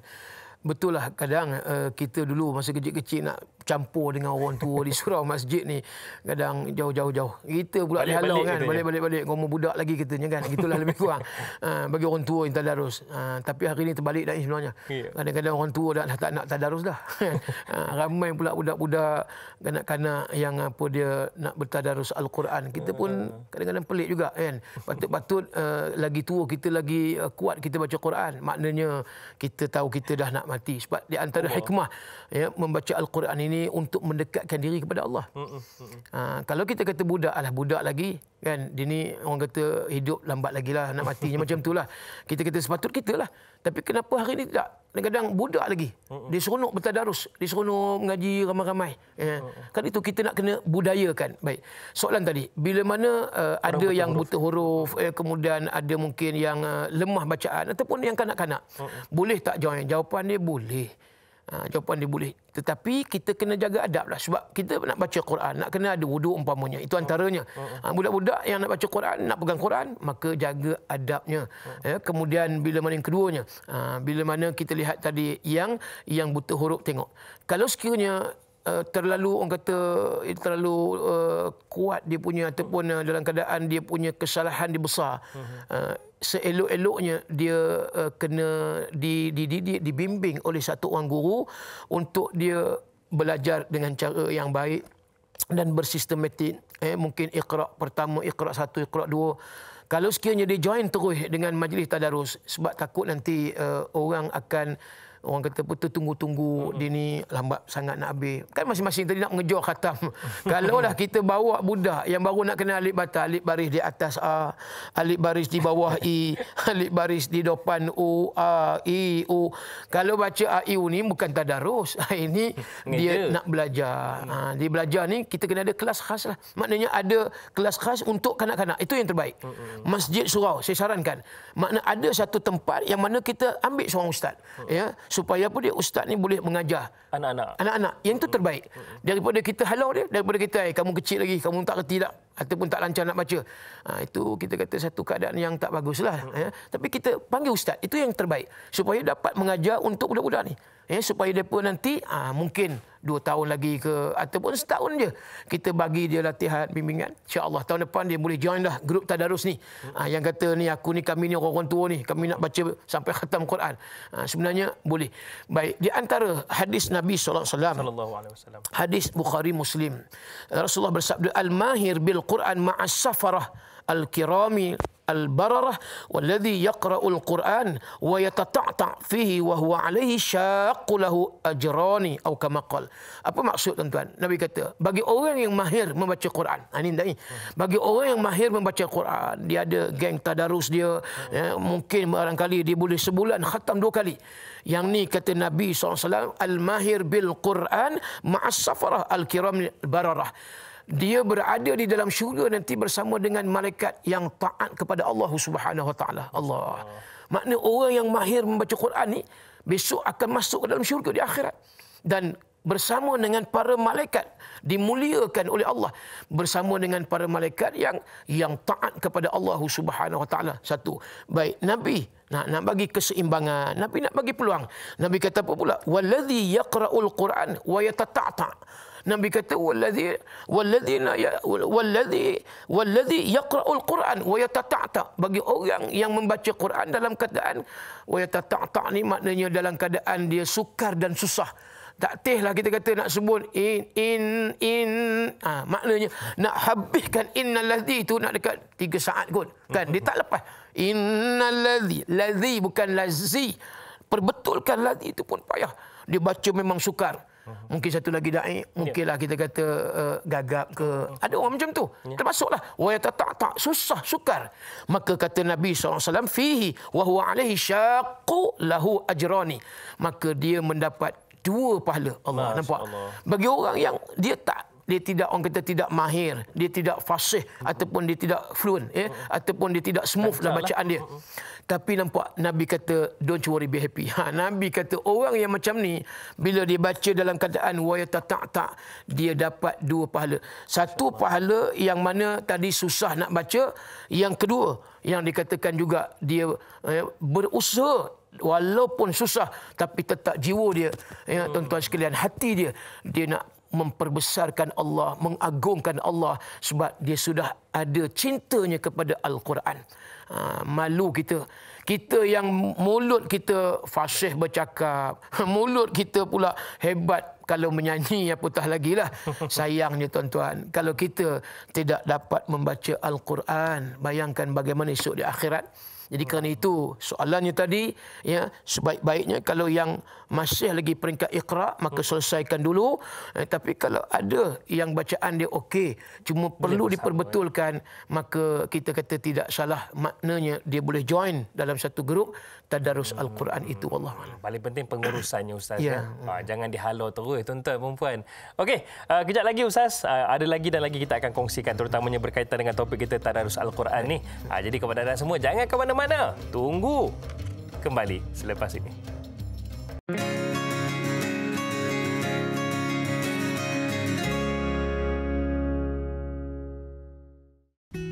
Assalamualaikum warahmatullahi wabarakatuh. Bismillahirrahmanirrahim. Alhamdulillahi rabbil alamin. Wassalatu wassalamu ala asyrafil anbiya'i wal mursalin wa ala alihi wa sahbihi ajma'in.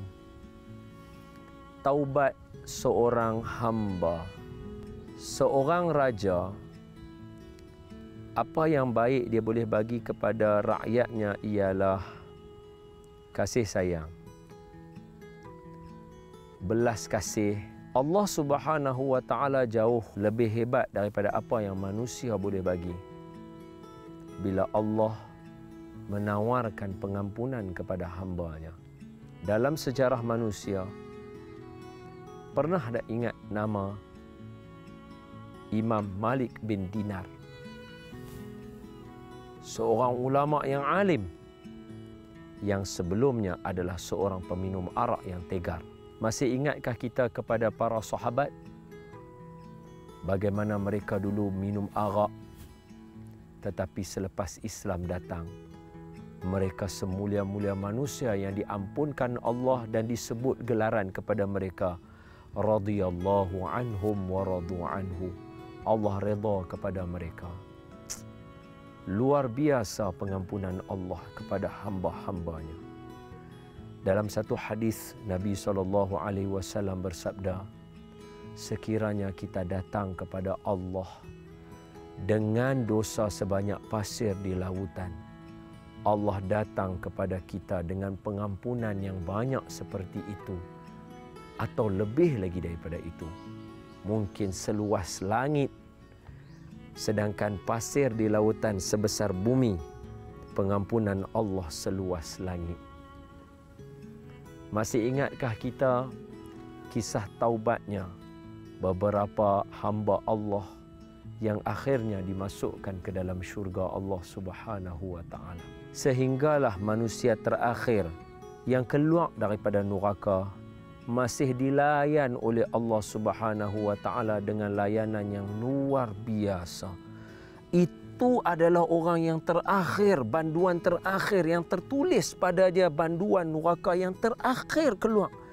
Masih layanan Allah dengan penuh belas kasih yang tiada bertepi. Jadi siapalah kita? Sedangkan Nabi memohon ampun pada Allah sehari 70 kali, 100 kali. Para sahabat beristighfar, bertasbih sebelum tidur 2000 kali, sedangkan mereka diampunkan dosa yang terdahulu dan yang akan datang seperti Ahlul Badar. kita sepatutnya melazimkan diri kita dengan istighfar. Astaghfirullahalazim allazi la ilaha illa huwal hayyul qayyum wa atubu ilaih. Astaghfirullah rabbal baraya, astaghfirullah minal khataya. Subhanallah wa bihamdihi, subhanallahil azim, astaghfirullah. Kerana istighfar di sisi Allah sangat tinggi kedudukannya. Bayangkan seorang tua di zaman Imam Ahmad bin Hanbal dimakbulkan doanya hanya kerana istighfarnya. Bukankah dalam surah Nuh disebutkan bahawa beristighfar kepada Allah, Allah menerima taubat. Kerana istighfar itu Allah boleh menjalankan awan di langit untuk menurunkan hujan ikut kehendak kita, dan boleh mengkayakan kita dengan anak dan juga harta hanya dengan istighfar. Dan istighfar ini membawakan kita dekat dengan Allah Subhanahu wa taala. Dan bulan Ramadan adalah bulan yang paling cantik untuk kita memperbanyakkan istighfar. Kerana pintu syurga dibuka seluas-luasnya, pintu taubat, pintu kasih belas Allah terlalu luas di bulan Ramadan. Marilah kita merendahkan diri kita. Marilah kita tawaduk depan Allah. Marilah kita tunduk sujud depan Allah. Hilangkan kesombongan kita. Minta ampun, tunduk merendah diri depan Allah. Mohon ampun atas salah silap kita. Kenapa kita sombong depan Allah? Kerana esok lusa kita akan kembali, dan bukan tak ada orang yang dah kembali depan mata kita untuk bertemu Allah Subhanahu wa taala. Jadi marilah sama-sama, ya, bulan Ramadan ini kita memohon istighfar untuk Allah ampunkan dosa kita. Semoga Allah mengampuni tuan-tuan dan saya. Aqulu qawli hadha wa astaghfirullahal azim li wa lakum.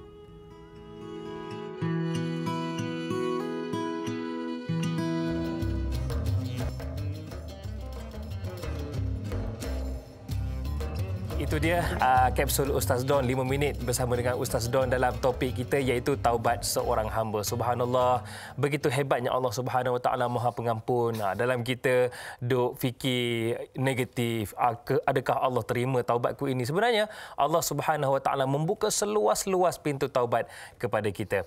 Baiklah, masih lagi tanyalah Ustaz Istimewa Ramadan. Pada pagi ini kita sembang-sembangkan, kita dapatkan ilmu manfaat berkaitan dengan tadarus Al-Quran bersama dengan Ustaz Halim Din. Cumanya Ustaz, sebelum kita nak sambung perbincangan kita ni, ada pemanggil di talian iaitu Nur Hayati Ismail. Assalamualaikum Kak Yat. Waalaikumsalam Da'i Hadari. Apa khabar? Alhamdulillah, alhamdulillah. Selamat berpuasa dan habis dah ni di hujung-hujung Ramadan dah kita. Betul Kak Yat. Kak Yat ada masuk tadarus juga ke? Alhamdulillah, Jumaat lepas kita dah khatam. Alhamdulillah. Jadi mesti ada soalan nak tanya kepada Ustaz ni. Okey, Assalamualaikum Ustaz. Waalaikumsalam warahmatullahi. Sila. Kak Yat nak tanya, apakah adab terbaik bila kita nak menegur orang yang lebih tua daripada kita? Sebab kadang tu kita faham alasan dia orang menggunakan gigi palsu nak betulkan makhraj dan sebagainya. Dan soalan kedua, bila tiba ayat tilawah, apakah tata cara terbaik untuk kita sujud tilawah atau sekadar membaca Subhanallah walhamdulillah wa la ilaha illallah wallahu akbar. Baik. Dan lagi satu Ustaz, saya ada kawan yang kurang mahir membaca. Dia nak ikut tapi dia segan. So ayat cakap dengan dia, tak apa, datang dengar saja. Macam mana keadaan tu Ustaz? Terima kasih Ustaz. Assalamualaikum. Waalaikumsalam warahmatullahi. Itu dia Kak Yat. 3 soalan beliau tanya. Yang pertama, itu dia macam mana Ustaz? Yalah, nak menegur orang yang lebih tua ni. Kadang-kadang tu tengok muka garang benar. Nak tegur takut. Sekali kita nak tegur, dia pandang kita balik kan. Macam mana tu Ustaz? Yang keduanya, macam mana sujud tilawah itu? Kemudian yang ketiga, nak mengajak kawan tu. Macam mana Ustaz? Baik, bila mana bacaan ni, tak kira siapa lah sebenarnya. Maknanya waktu usia ataupun baik kroni ke kawan ke, kalau salah tetap salah. Sebab itu bila tadarus ini maknanya kita menyemak bacaan orang yang membaca, dan kalau sekiranya dia salah membaca kita kena tegur. Soal dia tua ialah kita mungkin di situnya kena hikmah. Itu saja. Ya, kalau kita tegur orang kata secara lantang mungkin takut dia kecil hati, tapi sebenarnya ahli tadarus ni kena faham. Ya, dia bersedia untuk ditegur apabila salah bacaan dia. Itu syarat masuk tadarusnya. Bila kalau kita kata orang tegur, jenis orang ada jenis manusia ni dia tak boleh ditegur. Apa pun kira dia kira yang champion, dia kira hero, tak boleh lah. Sebab bila tadarus memang kita bersedia untuk ditegur. Kan macam kita belajar, memanglah kita nama pun kita sebagai seorang pelajar. Makna sebagai mudaris, seorang guru dia mengajar kita tak tahu, kita ditegur. Bermakna kita kena terima lah sebab kita belajar. Lain kalau kita mengajar. Itu lain, maknanya kita tak ditegur. Tapi tidaklah semestinya kita tak buat salah walaupun kita dah tahap menjadi seorang qari umpamanya. Mungkin ada juga perkara yang mungkin ada orang nak tegur kesilapan dan kesalahan kita. Jadi artinya kita menegur itu adalah suatu yang wajib lah kalau dalam majlis tadarus tadi. Soal dia orang tua tak tua itu cerita kedua. Ya. Cuma hikmahnya kita berlembut lah. Mungkin adalah cara yang mungkin dia boleh terima. Jadi kedua-duanya kena berlapang dada. Yang menegur, yang ditegur. Lebih-lebih lagi lah yang ditegur tu kena terima hakikat bahawa bacaannya bacaan yang salah, bacaan yang tak betul. Kalau tidak, sampai bila bacaan dia salah. Sedangkan dalam solat pun Tok Imam boleh ditegur. Betul lah, nampak. Itu konsep kita nampak. Bila imam salah, kita boleh tegur, maknanya terlupa bacaan, kita boleh sambung ke ataupun kita nak sebut bacaan supaya diingat balik umpamanya. Dan kalau sekiranya ada perkara-perkara yang ni, kita boleh subhanallah umpamanya kan. Betul. Maknanya cara menegur tadi. Walau bagaimanapun tidak bolehlah kita kata sebab dia tua ni aku tak tegur dia lah. Jangan. Dan kita kena sangka baik. Mungkin menegur ini dengan cara menegur yang macam ni mungkin dia boleh terima dan dia dapat memperbetulkan apa dia bacaan dia daripada tak baik kepada bacaan yang berbaik dan berkualiti. Dan yang kedua tadi tentang bagaimana sujud tilawah ataupun kita kata sujud sejadah lah. Bila mana kita baca bertemu dengan ayat-ayat sejadah, kharru sujjadan wasabbahu bihi, dalam apa dia bacaan pagi Jumaat tu umpamanya, kharru sujjadah, maknanya kita waktu itu ada ayat sajadah, lalu kita pun turun dan sujud kepada Allah Subhanahu Wa Taala. Di antara adabnya kalau kita katakan tadi, dia ada wuduk dan sujudnya itu menghadap kiblat. Jangan pula menghadap membelakangi kiblat. Jadi kita menghadap kiblat macam sujud dalam solat lah. Bacaan tu terpulanglah. Sajada wajhiya lilladzi khalaqahu wa sawwarahu wa syaqqa sam'ahu ila akhir. Ataupun kalau kita tak hafal, bolehlah subhanallah walhamdulillah wala ilaha illallah wallahu akbar umpamanya. Itu jadi sujud sajadah ini sunat. Kalau kita buat dapat pahala. Banyak ayat-ayat sejadah dalam Quran, kalau kita lihat dia ada tanda mungkin di atas ataupun di bawah ayat sejadah dengan berwarna merah dan sebagainya. Jadi bila kita baca kita tahu ini bertemu dengan ayat sajadah ni, maknanya sunat untuk kita sujud tilawah ataupun sujud sejadah tadi. Itu antaranya cara bagaimana kita nak apa dia sujud sejadah. Dan kita berdiri kemudian kita sujudlah, ada niatlah untuk sujud sejadah tadi. Baik, kemudian apa dia yang ketiga, mengajak kawan yang segan. Mengajak kawan untuk tadarus samalah. Artinya ini suatu yang baik. Kita menyeru kepada siapa-siapa pun sebenarnya, ahli keluarga kita, rakan, taulan, kan? Kalau kita rasa majlis tadarus ini lagi ramai lagi bagus, kita kata, kita buat 2 kumpulan umpamanya, 1 kumpulan 5 orang, 1 kumpulan lagi 5 orang. Kalau nak tambah lagi umpamanya, tengok rakan-rakan pun maka musim PKP ni ramai pula yang berminat. Alhamdulillah, kita kata. Ini satu orang kata booster lah. Dalam bahasa sekarang ni booster, penggalak. Kita ni menjadi orang yang menggalak, encourage yang lain, rakan-rakan, kawan-kawan, sahabat kita supaya boleh membaca Al-Quran bersama dengan kita. Daripada dia mungkin tak minat baca Quran dengan kawan-kawan, rakan-rakan, dia malu juga. Akhirnya dia join. Sedap pula. Sebab bila mana kita baca Quran ni, ingat tuan-tuan sekalian, dia menenangkan jiwa. Disebut dalam Quran kan, disebut ala bi dzikrillahi tatma'innul qulub. Maknanya barang siapa yang mengingati Allah, hati dia jadi tenang. Mengingati Allah ni, kata ulama, bukan hanya zikir dengan hati, la ilaha illallah, la ilaha illallah, subhanallah, subhanallah, dah. Di antaranya dengan membaca Quran. Dengan membaca Quran, dia boleh menenangkan jiwa dan hati kita. Bila mana kita ada masalah, kita ada macam-macam, serabut nak fikir itu dan ini. Masalah duit, musim Covid lagi. Janganlah kita tinggal Quran. Antara tadi, kita ambil kawan-kawan tadi, ajak dia, rakan-rakan tadi, invite dia masuk dalam grup. Dalam grup WhatsApp ni, WhatsApp tadarus umpamanya. Jadi seronok kita pun dapat video call live kan. Janganlah tengah tadarus pula sembang kuih raya pula. Yang tu kan. Tadarusnya bisnes lagi. Itu tadarus 5 minit, sembang kuih raya nak dekat 1 jam. Itu tak jadilah tuan-tuan kan. Jadi kita ambil fokus untuk tadarus je. Cerita kuih raya selesai tadarus. Itu nak cerita kuih raya tak apa dah. Tapi habiskan dulu tadarus ni. Itu antaranya ya, kita punya effort, usaha ikhtiar ya, untuk sama-sama menghidupkan Quran. Kita kata Quran time ya, maknanya kita ambillah masa dengan Quran ya, sebab dia surat khabar daripada Allah. Kalau surat khabar daripada manusia kita baca, takkan surat khabar daripada Allah kita nak pinggir, kita nak biarkan Allah. Malu kita besok ya dengan Allah Subhanahu Wa Taala. Wallahu a'lam. Baik, saya pernah mengikut rombongan dakwah keluar 40 hari dululah Ustaz ya. Di mana kami sangat terkesan apabila setiap hari dibacakan muntaqab hadis, kitab hadis, bagaimana sirah Nabi SAW, dan sebenarnya itu mendidik jiwa kami waktu tu. Ini sekadar perkongsian pengalaman Ustaz lah. Cumanya bila dikaitkan dengan Al-Quran Ustaz, soalan daripada Mazni Hasan, apakah perbezaan antara tadarus Al-Quran dan membaca tafsir Al-Quran? Jika kita membaca tafsir Al-Quran, adakah kita dikira telah mentadabbur Al-Quran? Jadi macam mana Ustaz? Adakah dikira tadabbur Al-Quran apabila selesai sahaja baca Al-Quran, macam dakwah itulah, kita baca pula tafsir dia, adakah dikira sebagai tadabbur? Yang pertama yang sebut sini, dua-dua ni adalah suatu amalan kebajikan dapat pahala. Ya, sama ada membaca tadi tadarus, yang keduanya tafahum, tadabbur Al-Quran. Cumanya kalau nak tanya tentang kelebihan kalau pahala itu, maknanya kita ambil walaupun orang tu dia tak mahir bahasa Arab, walaupun dia tak tahu apa maksud apa yang dibaca, maka tetap Nabi kata kullun harfil hasanati 10. Maknanya kita baca baru dapat 10 kebajikan pahala dai dan tuan-tuan sekalian. Kalau kita baca, tapi kalau kita hanya melihat kepada tafsir, membaca tafsir ni apa dia, alif lam mim, Allah saja yang mengetahui.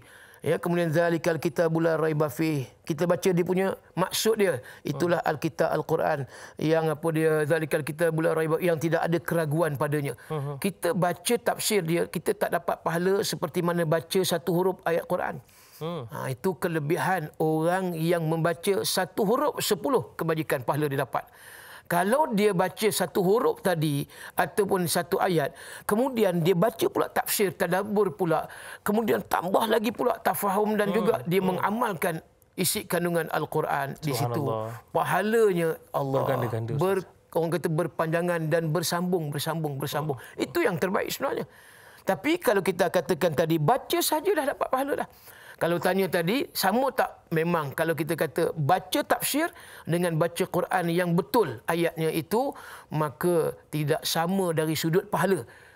Akan tetapi, kita baca Quran dan kita juga yang terbaiknya dapat memahami makna yang kita baca pada ayat. Itu lagi feel. Dia datang, kita rasa macam, oh ini rupanya ayat yang Allah turunkan. Oh ini maksud dia, ini kefahaman dia. Oh yang ni aku nak kena amalkan. Selama ni aku cari ayat solat mana dia, dah jumpa dah. Di antara dalam Quran, aqimus solata wa atu zakah. Semayang dan juga zakat itu yang difardukan oleh Allah. Selama ni aku tercari-cari, ya ke zakat ni wajib, ya ke semayang ni wajib. Contohlah, kita kata contoh. Jadi bila mana dia baca, dia tahu bahawa Allah memfardukan zakat, solat dan zakat. Begitu juga haji dan seumpama dengannya. Ertinya orang yang membaca dan mentadabbur dan tambah lagi 1+1 lagi 3 in 1 lah kita kata, mengamalkan yang ni kita kata dia ihya Al-Quran, dia menghidupkan Al-Quran, penghayatan Al-Quran dalam erti kata yang sebenar, yang signifikan lah, itu maksud dia. Wallahu a'lam. Baik, kejap lagi Ustaz, saya nak tanyakan tentang perkembangan terkini, situasi terkini COVID-19. Jadi bagaimana pula kalau tadarus secara dalam talian? Itu semua kejap lagi Ustaz ya. Kalau anda nak tahu, nantikan terus bersama dengan kami. Kita nak tutup dulu di TV3, insya-Allah akan ada sambungannya selepas ini di TV9. Jadi jangan ke mana-mana, terus bersama dengan kami. Tanyalah Ustaz, Istimewa Ramadan. Tanda pagar, salam sayang. Kembali selepas ini.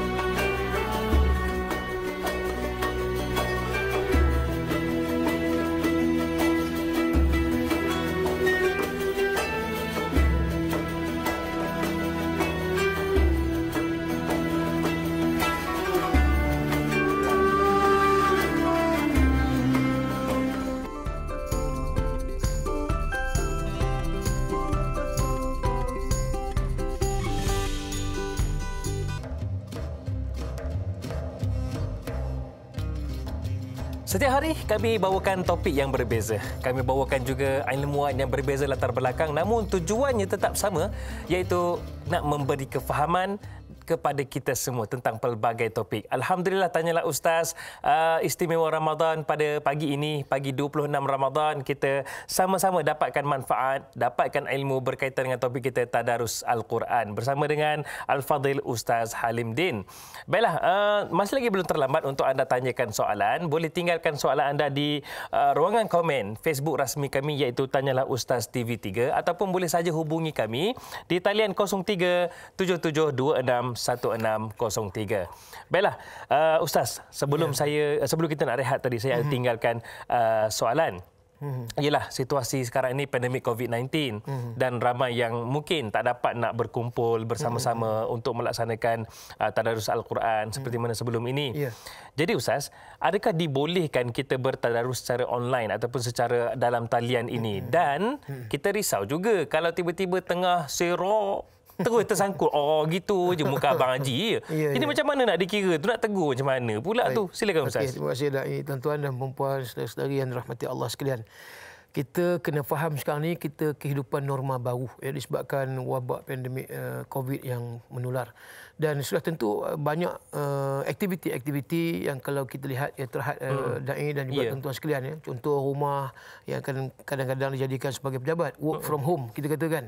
Dan macam tu juga majlis tadarus yang selalu ada di masjid, surau, akan tetapi terhalang disebabkan COVID. Jadi bila adanya dengan kecanggihan alat teknologi, alat gadget, handphone dan sebagainya, dengan apa dia berbagai-bagai internet dan sebagainya. Jadi kita nak memanfaatkan ada video call dan seumpamanya. Jadi hukum dia bagaimana sekiranya kita, orang kata apa, dia divert, kita alihkan daripada tadarus bersemuka secara liqa, secara berjumpa, kemudian kita tukar kepada online yang tidak bersemuka. Walaupun bersemuka tetapi jaraknya, orang kata, di antara satu dengan lain itu melalui talian maya. Jadi hukumnya, kata ulama, hukumnya harus kita membaca tadarus Al-Quran tadi dalam keadaan secara online. Cuma pastikanlah dia punya adabnya, jaga pegang Quran. Maka kalau Quran tu mushaf Quran, kita kena ada wuduk, dan apa dia, pastikan bacaan tu bacaan yang baik yang kita baca, dan dalam keadaan kita menutup aurat umpamanya. Janganlah sampai keadaan yang muslimat umpamanya baca Quran dalam keadaan tidak bertudung umpamanya. Baju kelawar je. Baju kelawar, udah jadi kelawar je kan. Pahal. Begitu juga yang lelaki dalam keadaan tak baju umpamanya, dengan kain plekat aja, pahal, nampak pusat lagi. Itu ada adab kena jaga. Sebab kita tak duduk di masjid. Bila tak duduk di masjid, kita rasa macam free lah, bebas. Aku nak buat macam mana gaya yang aku duduk di rumah. Janji nampak muka je. Tubuh badan tak nampak. Jangan. Sebab ingat, yang kita pegang tu Quran. Jadi adab tadi kena jaga supaya tidak kita apa yang kata jadi orang yang tidak beradab dengan Al-Quran itu sendiri. Dan bila mana kita online tadarus ni, sama jugalah kita membahagikan juzuk kepada sahabat-sahabat rakan-rakan yang boleh menghabiskan bacaan. Dan kalau ditanya juga bagaimana pahala, maknanya pahala khatam Quran itu kita tidak dapatlah keseluruhannya, tetapi pahala bacaan itu dikira. Kalau kita baca satu juzuk umpamanya, yang lain dengar, dan bila yang lain baca kita dengar, pahala baca dan pahala dengar tu dapat. Tetapi khatam Quran tidak dikira seorang yang khatam Quran. Macam saya sebut tadilah di awal. Kalau nak khatam Quran, dia kena daripada awal sampai akhir, dia seorang yang baca, dia seorang yang baca. Begitu. Baik Ustaz, zaman dahulu kita semua sedia maklumlah, sangat meriah Ustaz. Memang sangat meriah. Saya ingat lah bagaimana atuk, arwah atuk, kemudian dengan wan bersama dengan jemaah surau dan juga masjid ni menghidupkan tadarus Al-Quran di kampung-kampung. Jadi zaman sekarang ni, macam mana kita nak menghidupkan kembali dan juga nak mendidik anak muda juga meneruskan satu budaya yang saya rasa ini patut diteruskan, iaitu tadarus Al-Quran ini. Silakan Ustaz. Saya nak ambil satu hadis Nabi SAW, hadis riwayat Imam Muslim, hadis sahih. Kata Rasul sallallahu alaihi wasallam, "Majtama'a qaumun fi baitin min buyutillah yatluna kitaballah wa yatadarasunahu bainahum illa nazalat alaihimus sakinah wa ghashiyatuhumur rahmah wa haffathumul malaikah wa dzakarahumullah fi man 'indah." Atau kama qala. Apa maksud? Nabi kata tidaklah berhimpun suatu kaum di mana-mana masjid yang disebutkan tadi, baitim min buyutillah, maknanya di mana-mana tempat rumah ibadat orang Islam, kata-kata masjid-masjid lah, ataupun surau dan seumpama dengannya. Ketika itu mereka membaca ataupun sedang membaca Al-Quran kitab Allah dan bertadarus bainahum, di antara mereka sendiri, melainkan illa, kata Rasulullah, illa nazalat alaihimus sakinah, maka Allah turunkan rasa tenang kepada hati mereka, orang yang bertadarus, yang pertama. Kemudian yang kedua, wa ghasyiyatuhumur rahmah, lalu Allah turunkan, yakni Allah limpahi rahmat ke atas mereka. Dan yang ketiga, kata Nabi SAW, lalu ketika itu wa haffathumul malaikah, dikelilingi oleh para malaikat Allah, dan serta Allah akan menyebut wa zakarahumullah, Allah menyebut nama orang yang bertadarus itu di hadapan para malaikatnya. Allah, ini kelebihan orang yang bertadarus Al-Quran, yakni di masjid, di surau. Persoalan tadi dai, bagaimana kita nak tarik minat, nak attract minat lebih lagi, kita kata generasi new millennium, generasi Y, kita kata generasi yang kita kata hari ini anak-anak remaja.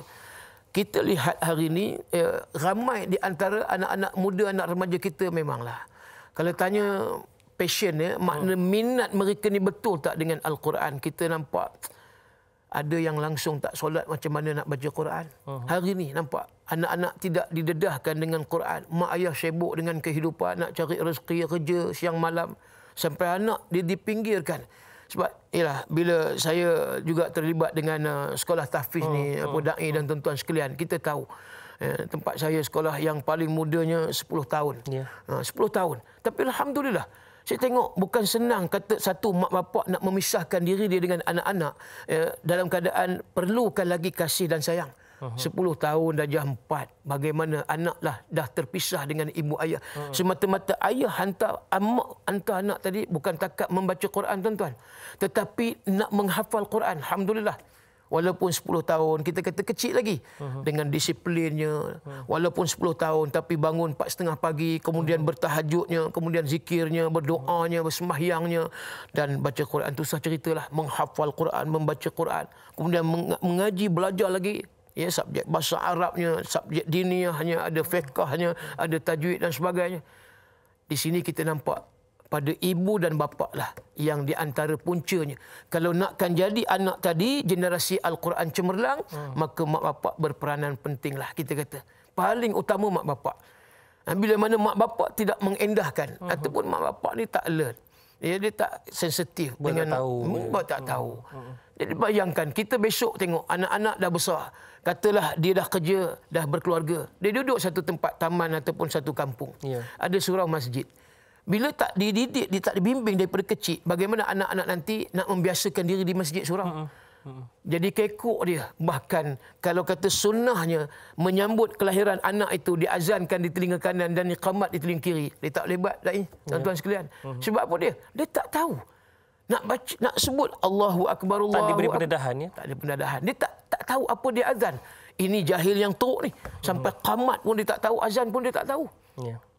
Dia boleh bunyi je, tak tahulah kot. Boleh sebut hayya 'alas solah, dia tak ingat. Asyhadu anna Muhammadar Rasulullah tu mungkin ingat, tapi hayya 'alas solah, hayya 'al falah. Akhirnya dia tukar. Dia jadi semayang salah, tak semayang salah. Yang tu takut ni. Bunyi macam lawak tuan-tuan. Tapi tak mustahil besok langsung tak tahu. Nak azan pun tak tahu nak. Bila mana Quran tidak dididik daripada awal. Sebab itu mak bapak kalau boleh suruh anak-anak pergi ke surau, ke masjid. Tapi janganlah bapak suruh pergi masjid, anak-anak pergi masjid. Dia tak pergi masjid. Kan? Nak cerita dia. Jadi kita berperanan. Selain daripada guru-guru lah yang ada di sekolah dan sebagainya. Atau kan kalau anak mak ayah hantar anak ke sekolah agama, insya-Allah. Tapi tadilah maknanya tak hantar anak ke sekolah agama, akan jahil dan terus dalam keadaan jahil. Baik. Allah. Terima kasih Ustaz atas perincian tu. Kejap lagi Ustaz ada soalan daripada penonton kita berkaitan dengan Al-Quran digital pula ni. Kejap lagi Ustaz ya. Jadi kepada anda semua, kita rehat seketika, kembali lagi selepas ini. Tanyalah Ustaz, Istimewa Ramadan, tanda pagar salam sayang. Kembali selepas ini.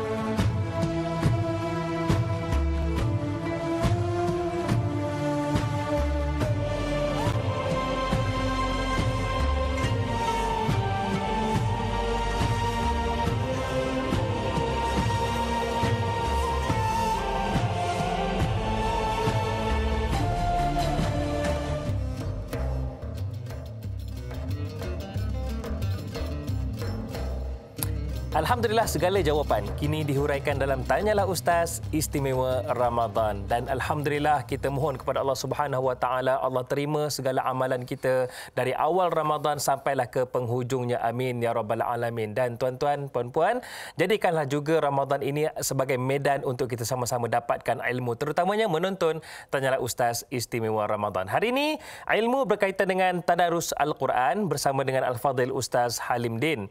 Baik Ustaz, Mas Niza di Facebook katanya, Assalamualaikum Ustaz dan Da'i serta kru. Waalaikumsalam. Bolehkah bertadarus menggunakan Al-Quran digital? Al-Quran yang ada dalam tab Ustaz kan? Bolehkah kita dengar dan ikut baca? Dan kalau boleh, mungkin ini saya tambahlah. Bagaimana adab-adab dia pula? Silakan Ustaz. Baik, terima kasih yang bertanya. Kita lihat Quran yang paling utamanya kalau kita nak membaca Quran yang mashaf, maknanya kita lihat antara tatapan yang kita akan dapat pahala di antaranya melihat mashaf Al-Quran, iaitu yang mashaf Al-Quran tu dikira bila nak pegang kena berwuduk. Yang secara fizikal tu? Yang fizikal tu. Dia Al-Quran semua. Dia bukan ada terjemahan, dia tak ada tafsir. Jadi kita pegang tu kena ada wuduk. Dan kita tengok saja mashaf itu pun dah berpahala. Itu yang paling utama lah. Maknanya kalau kita nak bertadarus, ambil yang tu yang utama.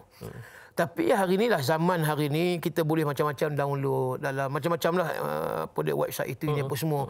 Adakah ini sama dengan apa dia dengan Quran mashaf sebab dia digital? Maka jawapan dia boleh. Bukan kata masalah pula dah. Tidak menjadi masalah. Boleh kita. Mungkin kita nak tadarus, contoh waktu itu kita dalam kereta. Quran di rumah. Alat kan canggih, sophisticated dah hari ni. Di hujung jari je semua kan. Jadi kita nak instant segera. Dalam kereta kita boleh ambil, kita tengok. Mungkin kita ada 2 handphone ke ataupun 1 tab. So kita boleh tengok, kemudian kita boleh apa dia membaca Quran. Tapi janganlah sedang drive pula kita nak membaca pula, langgar pula kan. Nak tengok lagi kemudian nak bawa. Mungkin kita di sebelah ke ataupun kita berhenti. Jadi adanya Quran digital kita boleh manfaatkan. Tapi kalau di rumah sebaik-baiknya kita ambil yang Quran mashaf, itu yang kita baca sebab dia lebih utamanya ya, huruf-huruf dan sebagainya. Dan bila dah disebutkan tadi tentang adab, perlu kita jaga adab ya. Walaupun dia tidak syarat kalau kita baca Quran digital ni dengan berwuduk. Tapi kalau kita nak ambil wuduk itu lebih baik umpamanya. Dan apa dia, kita janganlah ya, ambil pula Quran digital tu baca dalam tandas. Itu tak boleh adabnya kan. Maknanya adab dia. Walaupun kita kata ini bukan mashaf Ustaz, ini kita handphone. Kan handphone ni macam-macam, kita boleh pegang. Dalam ni kita nak buat dalam tandas, kita boleh itu ini, nak main game dan sebagainya. Dan bila dibuka digital, ayat itu ayat Quran. Ingat, ayat itu ayat suci. Jadi kerana itu jangan kita orang kata apa dia mencemar kesucian ayat Quran. Baca tadi kalau nak baca Quran digital jangan dalam tandas, dan kalau boleh juga dalam keadaan kita kalau seorang-seorang mungkin kita menghadap kiblat. Itu yang lebih baik kemudian apa dia aurat sama juga bagi wanita umpamanya muslimat ya. Walaupun Quran digital bukan mashaf, perlunya juga dia menutup aurat.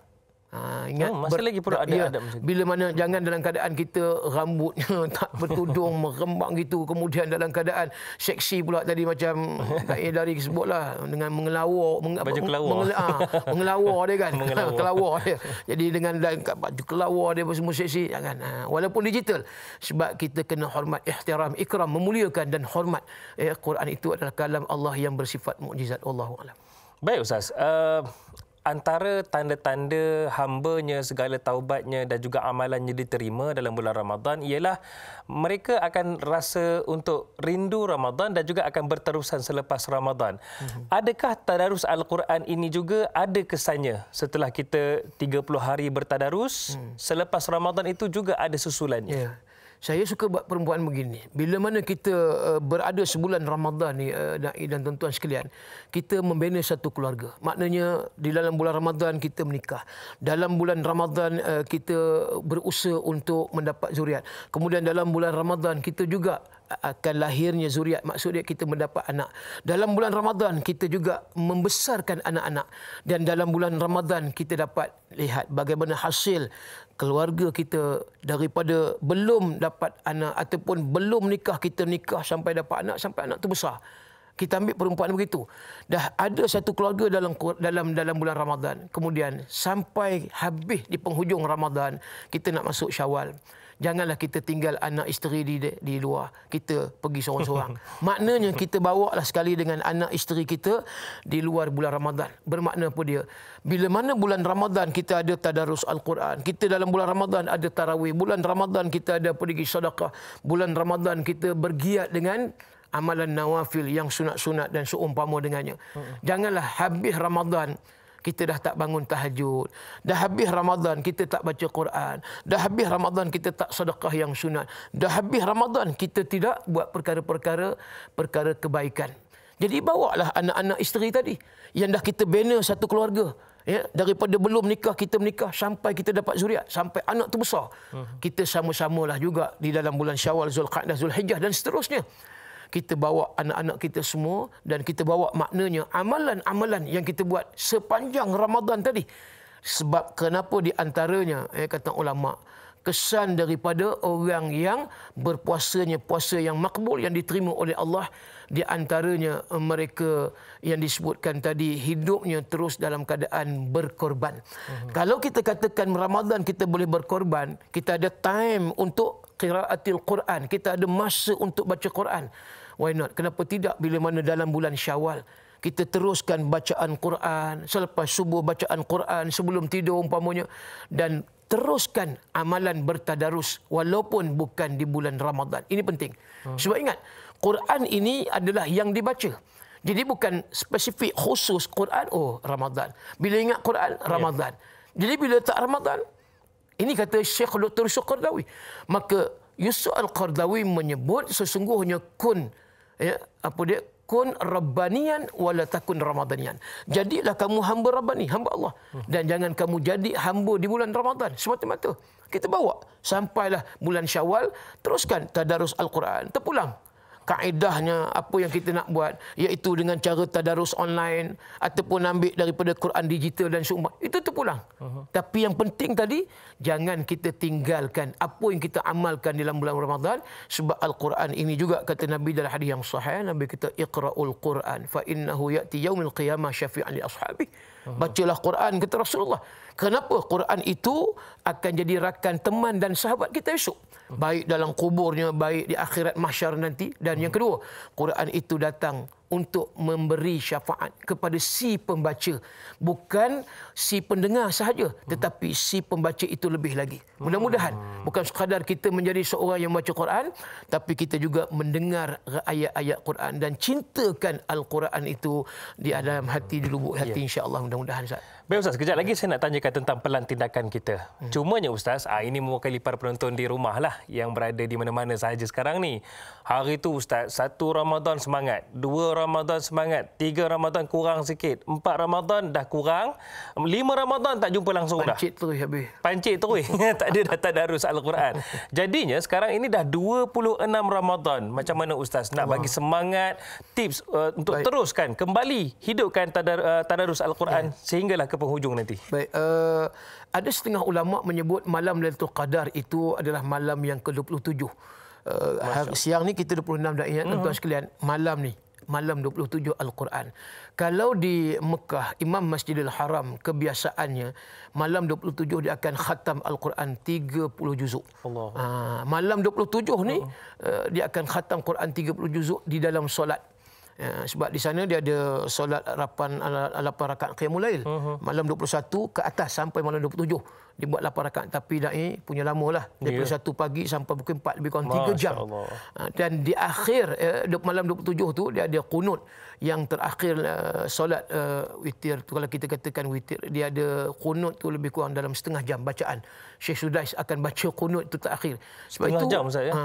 Orang Arab mereka meyakini bahawa malam Lailatul Qadar itu malam 27. Hujah mereka senang. Sebab Imam Masjidil Haram khatam bacaan pada malam 27. Jadi dikira Lailatul Qadar itu malam 27. Dan ini diambil juga daripada pandangan Ibnu Abbas. Dalam surah Al-Qadar ada 30 perkataan kalimah. 30 perkataan kalimah. Dia ada 5 ayat tapi perkataan kalimah ada 30. Kata Ibnu Abbas, kalimah perkataan yang ke-27, salamun hiya. Hiya tu yang ke-27. Salamun hiya hatta matla'il fajr. Itu ayat yang kelima. Tapi perkataan hiya itu dhamir ganti nama kepada Lailatul Qadar. Salamun hiya hatta matla'il fajr. sejahtera bila orang yang hia ni berada di dalam malam Al-Qadar sehingga terbit fajar. Bila mana Ibnu Abbas berhujah perkataan kalimah hia itu yang ke-27 ganti nama Lailatul Qadar, maka malam 27 itu dikira sebagai malam Lailatul Qadar. Maknanya kita ambil tadi bahawasanya bila disebut Al-Quran janganlah kita rasa letih lemah, sekalipun lagu-lagu raya dah ada dah ini antaranya pengaruh lagu raya dah ada kemudian iklan promosi raya dah banyak dah, kemudian apa lagi shopping raya walaupun PKP orang tak peduli kadang kan. Itulah. Sebab dia dah rasa dah raya ni wajib bagi aku tiap-tiap tahun. Betul. Yang apa dia tiap-tiap tahun aku sambut, sedangkan raya itu sebenarnya kemenangan bagi orang yang berpuasa. Mujahadah mereka bukan sekadar mereka berpuasa, tetapi lidah mereka zikirnya, bacaan Qurannya dengan amalan sedekah harta yang ada dan yang lain-lainnya. Jadi kita terus baca Al-Quran Ustaz ya? Ya. Baik, sedikit Ustaz, secara ringkas pelan tindakan kita Ustaz selepas ini dengan Al-Quran, rapat dengan Al-Quran. Baik, tuan-tuan sekalian, pelan tindakan kita sayangilah Al-Quran itu sebagaimana Nabi menyatakan sesungguhnya masalul mu'minin yaqra'ul Quran wa masalu utrujah, perbandingan orang yang beriman yakni yang membaca Quran, mereka seumpama buah limau utrujah. Bila dia rasanya manis, kemudian adanya bau, kan perfume, dia ada lime, dia ada lemon kan. Jadi kalau kita ambil limau itu dia ada bau dan sedap manis dia rasa. Tapi Nabi kata masalul mu'minin la yaqra'ul Quran wa masalu tamrah. Orang yang beriman, Nabi kata yang disebutkan orang yang beriman tetapi la yaqra'ul Quran, dia tidak membaca Quran, maka wa masalu tamrah, dia seumpama buah tamar, kurma yang rasanya manis tetapi tuan-tuan sekalian dia tidak mengeluarkan bau. Dan Nabi menyebut lagi sesungguhnya dalam satu hadis, apabila satu orang yang pergi ke pasar Buthan ataupun pasar Aqiq di Madinah ni, dua pasar ni jual unta yang berkualiti, lalu dia bawa balik 2 ekor unta betina yang berkualiti, dan dia bawa balik 2 ekor unta betina tadi dalam keadaan dia tidak buat dosa dan tidak memutuskan hubungan silaturahim. Nabi menyatakan dia pergi ke masjid, orang ni pergi ke masjid, dia baca hanya sekadar 2 ayat Quran. Nah, ini tuan-tuan sekalian, maka itu lebih utama daripada nilai 2 ekor unta betina. Kalau kata dia beli 4 ekor unta betina daripada pasar unta tadi, dia bawa balik dan dalam keadaan tidak buat dosa dan tidak memutuskan hubungan silaturahim, maka Nabi kata lebih baik dia pergi ke masjid dan di situnya dia membaca 4 ayat daripada Al-Quran. Di sini maknanya suatu fadilat, kelebihan tuan-tuan. Kalam Allah ini adalah kalam yang bersifat mukjizat. Jadi kita agungkan kalam Allah kerana apa dia nanti di akhirat di mahsyar menjadi saksi di atas lisan lidah kita yang mana kita menyebut sentiasa nama Allah, nama Allah, nama Allah, dan itu adalah kalam Allah. Maka kita sudah tentulah akan disayangi, dicintai dan tergolong daripada kalangan orang-orang yang dipermudahkan untuk masuk ke dalam syurga. Inilah kita ambil sebagai satu jalan road to paradise. Lorong jalan menuju ke syurga Allah, inilah antaranya kita tilawatil Quran. Wallahu a'lam. Baik Ustaz, memurnikan pagi kita ini, doa daripada Ustaz, silakan Ustaz. Bismillahirrahmanirrahim. Alhamdulillah rabbil alamin, wassalatu wassalamu ala Rasulillah wa ala alihi wa ashabihi ajma'in. Amin. Radina billahi rabba wa bil islami dina wa bi Muhammadin nabiyyan wa rasula. Amin. Allahumma inna nas'aluka ridhaka wal jannah wa na'udzubika min sakhatika wan nar. Allahumma innaka 'afuwun karimun 'azimun tuhibbul 'afwa fa'fu 'anna wa an walidina wa an jami'il muslimin wal muslimat bi rahmatika ya Hannan ya Mannan. Allahumma arhamna bil Qur'anil 'azim, ja'alhu lana imaman wa نورا وهدى ورحمة. اللهم ذكرنا منهما نسينا وعلمنا منهما جهلنا وارزقنا تلاوته أنا الليل وأطراف النهار واجعله لنا حجة يا رب العالمين.